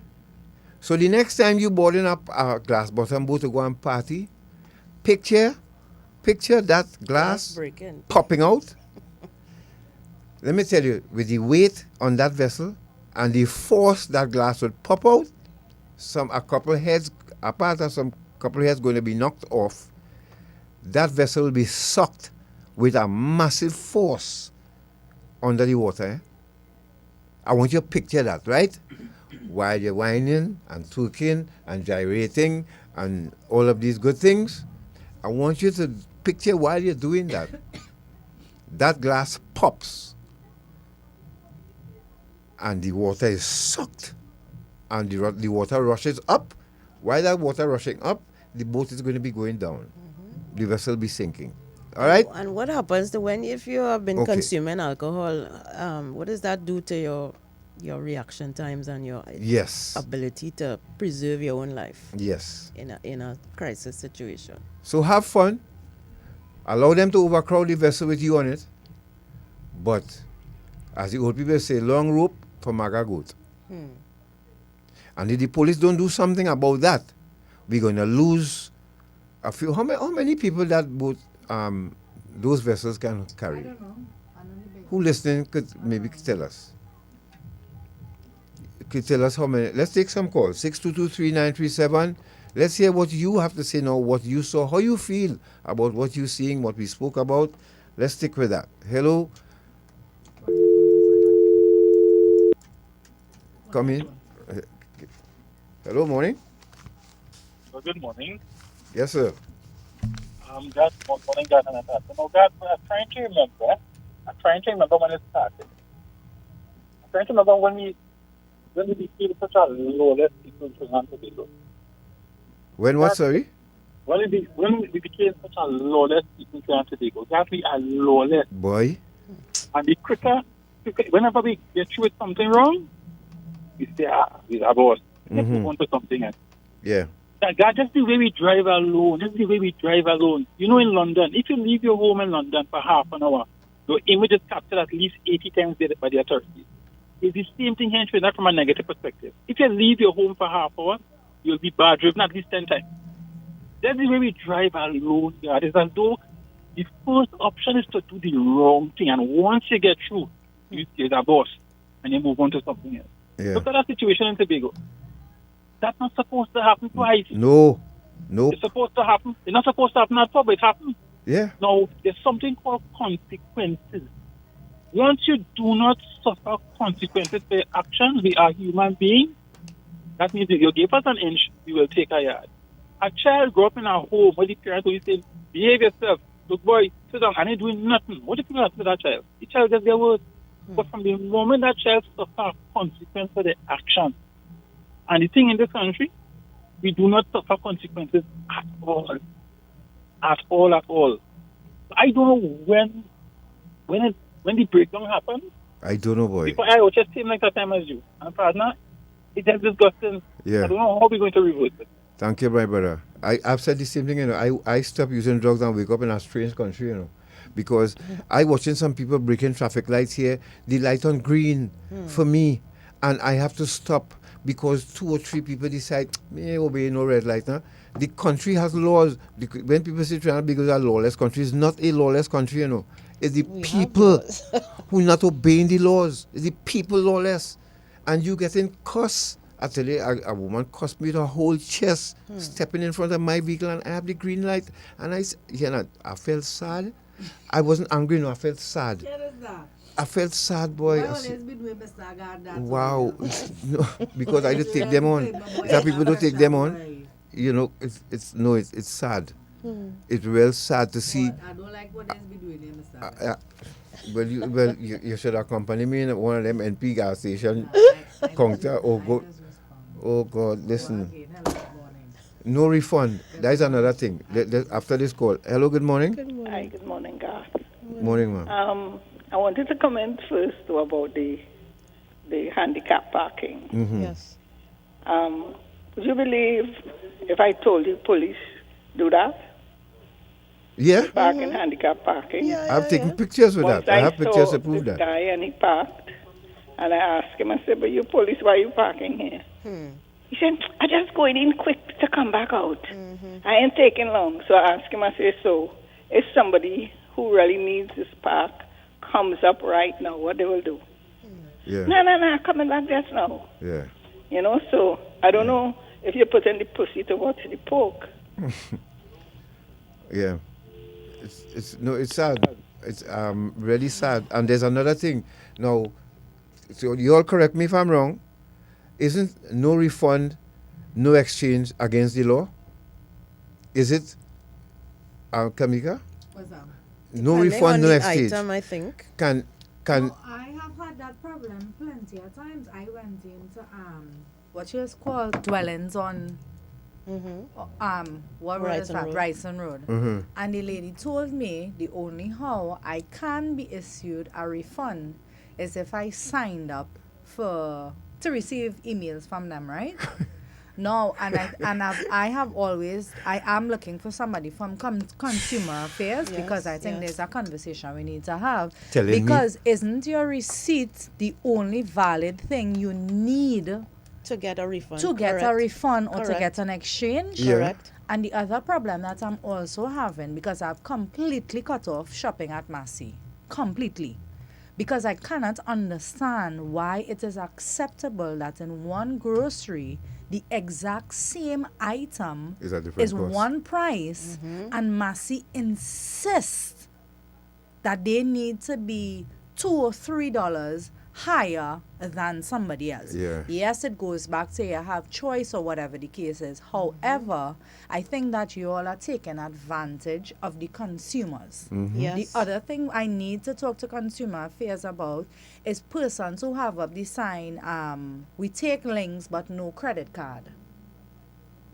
Right. Because remember, that's a different fee. Yeah. Yes. When you use your credit card, it's a different fee. Yeah. So you're taking your normal debit card, but I'm not taking your credit card. Are you all not covering these costs when you all take the links machine from the bank? Yes. What about some places that are telling you cannot use your card unless it's over a certain limit? Yeah. Yes, The bank keeps that is saying that illegal. is illegal. Yeah. It is. Why are you all still doing it? Yeah, it's again the lawlessness of our people. I need somebody from consumer affairs to come and sit and talk to us, because we need to be aware of the things that we plan to do, they are taking advantage of. We need a consumer affairs unit with teeth. With teeth that people can be afraid of, because But Garth, you are correct. It is illegal. So what? No refund, no exchange. Yes, Thank you. According By to law. According Read to it. the Consumer Protection and Safety Act, the Adverse Trade Practices Order 2000, it is an offense for a person who supplies or offers goods or services to customers in the course of business to display on business premises notices containing statements which are invalid by law. Examples are no refund on sold items, no exchange, no refunds. These statements cannot be displayed or published in notices, advertisements, receipts, bills, or other documents which are given to consumers. Okay. So you're not supposed to display or publish this notice or any notice to this effect. A person who contravenes this order is on summary conviction, subject to a fine of $5,000 and imprisonment for 4 months. On conviction on indictment, to a fine of $10,000 and imprisonment for 2 years. Okay. So is it that we as the consumers now, we have to reinforce what is already in legal writing? Yeah. Yes. Because I tell her, she told me, she said, you cannot get a refund on, I don't want emails from you all. But I you don't see, want emails from you all. I want to buy wanted this one product. item. Was You it- all carry the item. was it the cost again? Was it fee? I'm fine, sorry. Was it the On summary penalty? conviction, $5,000 and imprisonment for 4 months, and conviction on indictment, fine of $10,000 and imprisonment for 2 years. So why is it that merchants still feel they could tell? Yesterday I was reading somebody. I was looking for it here to share with the with our people that some folk, and then one place will sell a bottle of water for $5, and next place will sell it for $6 and $7, right? Now this person said they went to buy alcohol at one establishment in Faizabad, and when they realized the people were selling white for $200. When they went somewhere else, they saw it for $140 something. So they decided to carry back and say, look, we'd like to get a refund because we get, and the person was rude and bluntly refused to refund them the money. That's mad. Come on, why we doing this to our people? I am telling you, I am the consumer who speaks with my chest high. And I keep saying, it's not that persons do not have the money, you know. It's that people are now very self-aware as to how your money is now being spent. Yeah. Correct. Because it is not as, for some people, it's not easily accessible. So I am paying attention to my $2. Yes. You are providing a service and you are upset with me. Yeah. No, Natasha, then you take your business. a Kit Kat and extra foods is $11. A Kit Kat and Massey is $13. The same exact Kit Kat. And people wonder why we don't boycott more, because boycotts work, you know. And we are not a boycotting. Once we not a businesses boycotting understand that we are company at all. not spending our money by you because of your unfair practices, they will get the message, you know. I am not going there at all. Listen, I'm there's, sorry. There's Access Asher, there's a supermarket down by our side. I did a TikTok on them and I never went back, you know. Never. Well, a whole year and more. Well, there is a supermarket on the main road in Aruka Junction. I'm trying to remember the name of it. Is next to the gyro stand, which by the old police station is. I went in there and this guy, he came for a Lucozade and a nuts. It came up to like $18 or something. And the cashier told him that he cannot use his card because it needs to be over 30. Nonsense. I said, hey, put it on my bill. I'll pay for it. She's upset with that also. She turned and she told me that her boss told her that he is buying the paper, he buying his own paper for the machine so he could do what he wants. I said, you know that is illegal, right? Oh my God. Wow. I said, you know that is illegal. If I want to tap for $2, I am able to tap for $2. Correct. I really need somebody from Consumer Affairs. Yeah, we need consumer, and while we at it, let's go back to it. While we at it, I want to ask the supermarket and grocery something, right? You see that block of cheese long ago, and not too long ago, you know, just before COVID, because you all use COVID now to raise everything, right? Everything, and now you will use the marine ships coming to raise everything. Now, that block of cheese that's no longer available. That block of cheese for $10, but you have these cheese now for $20 and more. What about if you cut that in half and sell each piece for $10 each? So that some poor person who walks into your supermarket or grocery and with $100 to feed at least 3 or 4 people, at least they will spend $10 on a piece of cheese, because bread and cheese is the basic we could get here, right? God, there's no supermarket Is there a possibility owner. they could do that? I am just asking. No, but there's no supermarket owner who is trying to make things easy for anybody. They are trying to make a profit. Yeah, but Piece of Natasha, cheese, they are cheapest making piece of cheese all is- you know, the reality is that these establishments are making 100+ profits. Yes, of yeah. course. But that's what they're in business they're to not do. cutting, they're not breaking even, they're not nothing, you know. They are making profits, you know. Yeah. You know, but it have one bigger than Massey. Them have about 12 cashiers, you know. Boy. 12, you know, and they add on 4 more the other day. Boy. That's how much money they're making. Yep. Right down in the West here. Right? Don't but appeal to them to piece to of their cheese is heartstrings. $22. No, don't appeal to their heartstrings. You want to try and convince a capitalist to have concern for the people who spending money by him? No, Let's but go back then to it the goes lines, back to us also because as Natasha say, it have things we just don't need to buy. 6223937. Good morning. Sorry about we have to vent a little bit too. We don't get opportunities to do that. So hello. Morning, Welcome. gentlemen and ladies. Welcome. Gab, I know your passion for domestic violence and them kind of thing, right? But I find it kind of unfair that we only hear stories from the victims.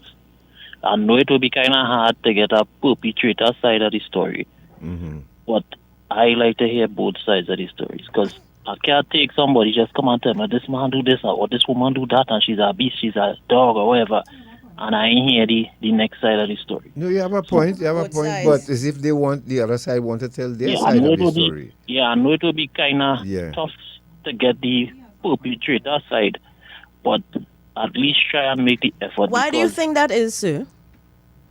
Why do you think it is hard to get the perpetrator side? Yeah, because, stigmatization, nobody wants to be known as that, but what if the person is lying on them? Why they can't come and tell their side of the story? No, but what no, but sir, no, you need to answer the question. Why would a perpetrator, who is someone who has been accused of being violent towards somebody close to him, let's take the example of a man and a woman, right? Why would an abuser not want to tell his side of the story? Who you think? No, wait, before I go on, let me just paint the picture for you. This is what obtains right now.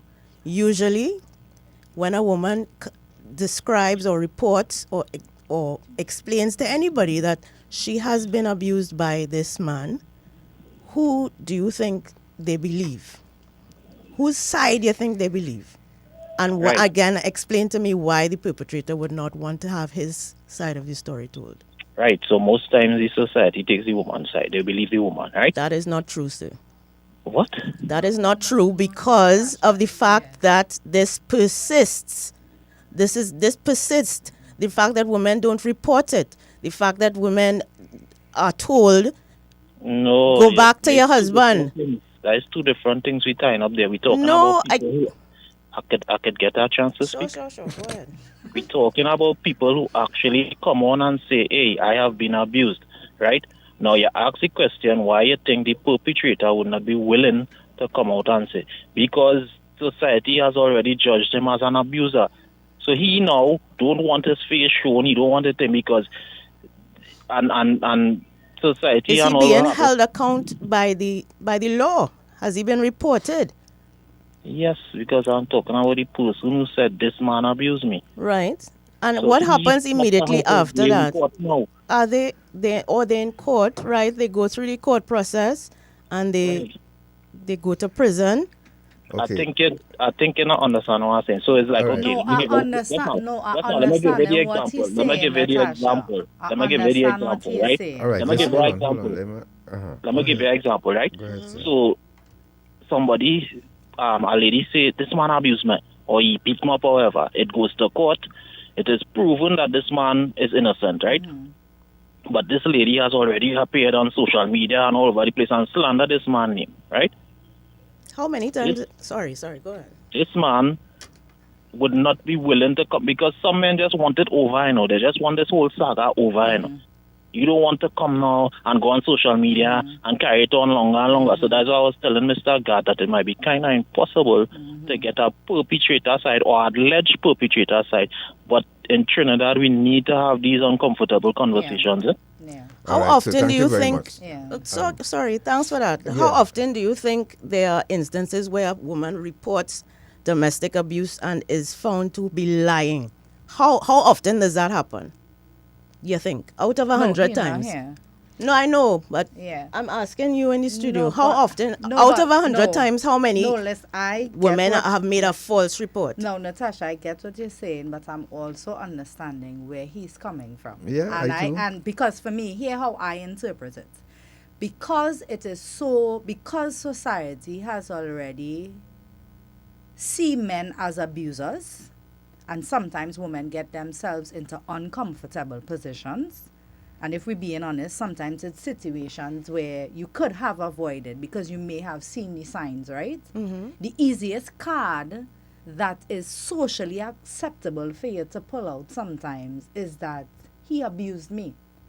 But if we really dig into that, sometimes you have been doing the abuse, and the one time that he responded to the abuse that you have constantly been giving, he automatically falls in the category of what society deems as he is an abuser. But you have also been abusing. Now remember, when we have in this conversation, we have to also admit that abuse is also physical, it is mental, it is emotional, and it is financial, right? And majority of the times, because this is what my thesis is centered, majority of the times, women give emotional abuse, women give verbal abuse, That is and not women. true.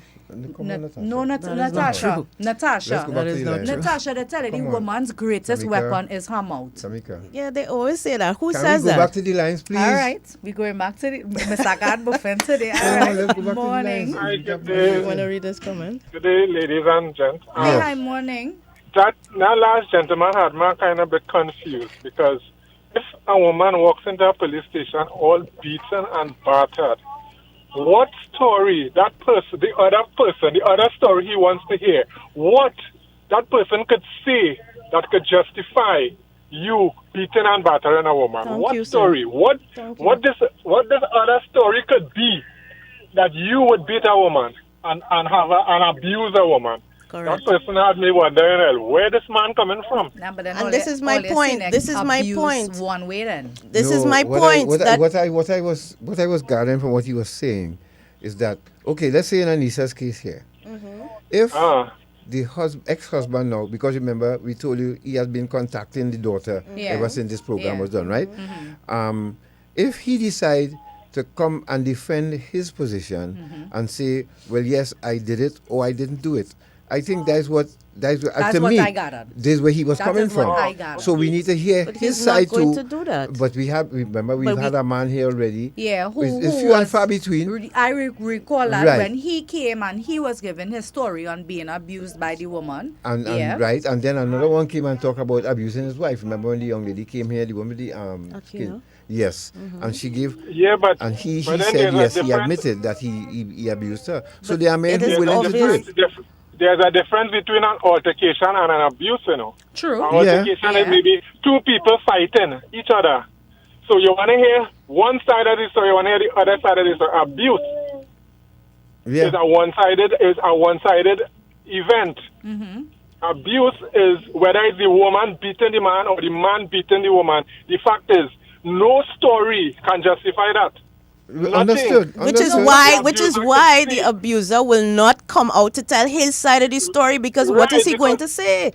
No story could justify that you abuse the person. If two people fighting, I understand a man hit a woman and they are fighting. I'm not talking about that. I'm talking about the abuse of a woman or a man. Yes, I understand, sir. What I if understand. in Aneesa's Abuse case? is that the other person is not putting up a fight.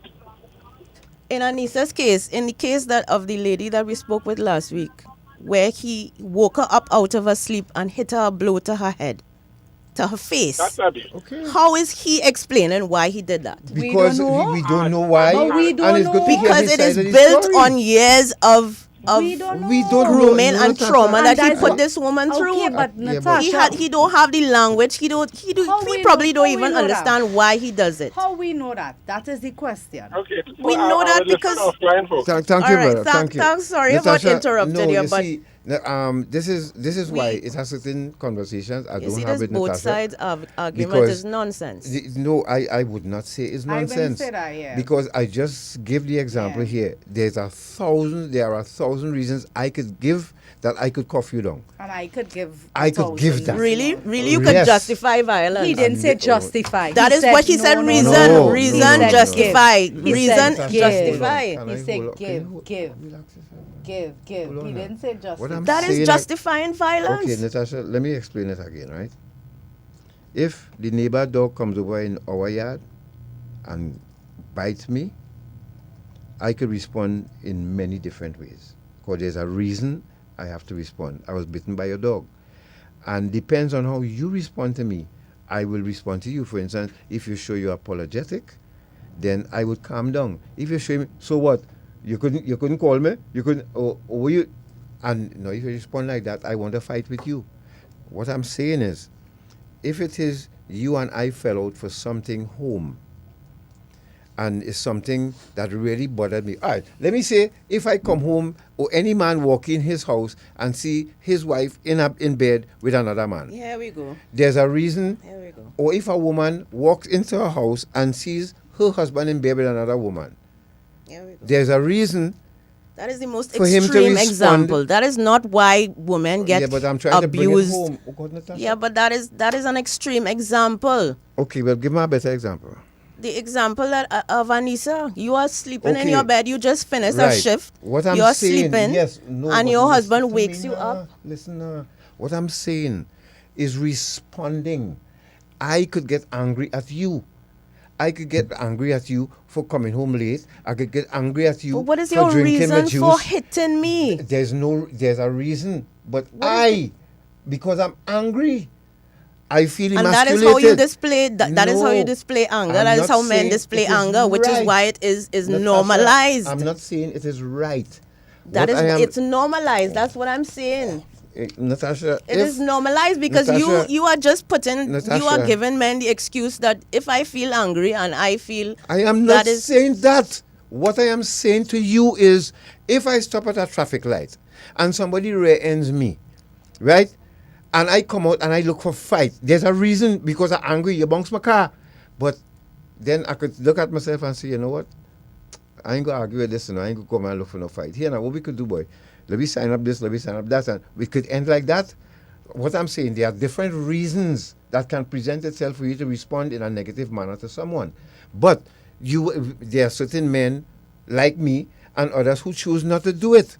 And But then there are those who choose to. right? Right. So what the caller was saying, and I Because they know guess there's no consequence. just like, but because we do life biographies here, Natasha, because there are biographies, every life is a biography, right? Yeah. We always talk about the mind and the way people think. Yeah. There's an interview that we did with a pedophile who called himself a virtuous pedophile that I would like people to hear, because not supporting what he's doing, however, there's a reason people do things. This is why Dependency was started, to find out why I started using crack cocaine when my brother and my sister didn't. Why I end up in trouble with the law when none of my family members did.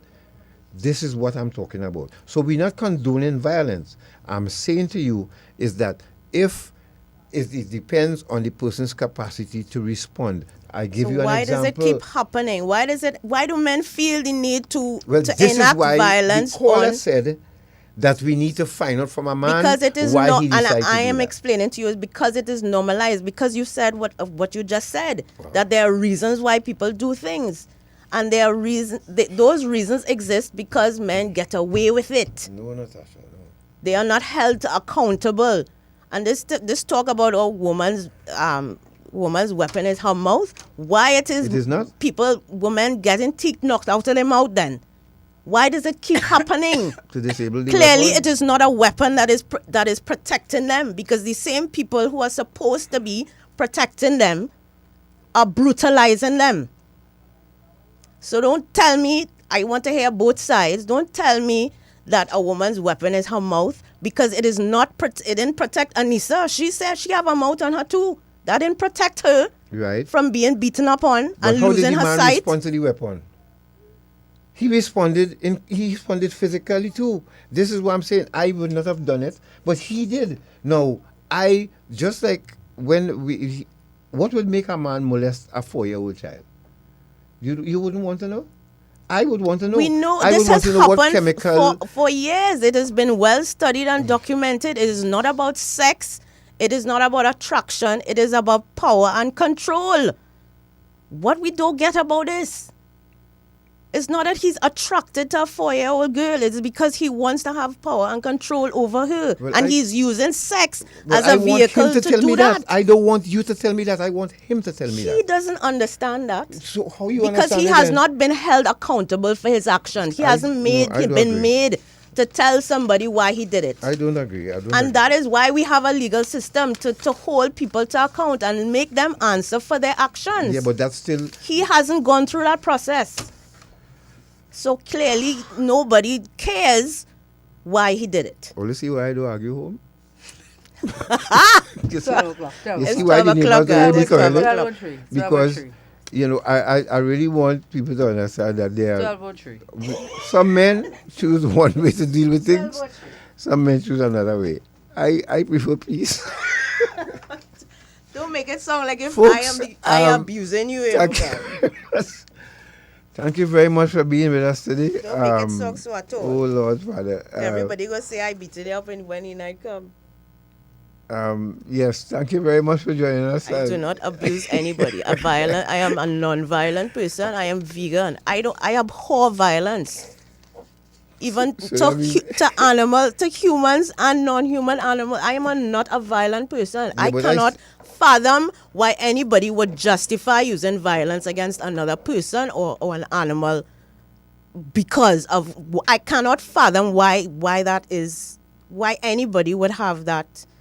would try to justify that. I cannot understand that. That is me. It is not justifying it. It's explaining why. No, it's There's not. no excuse for it. All right, Ollie, we going, eh?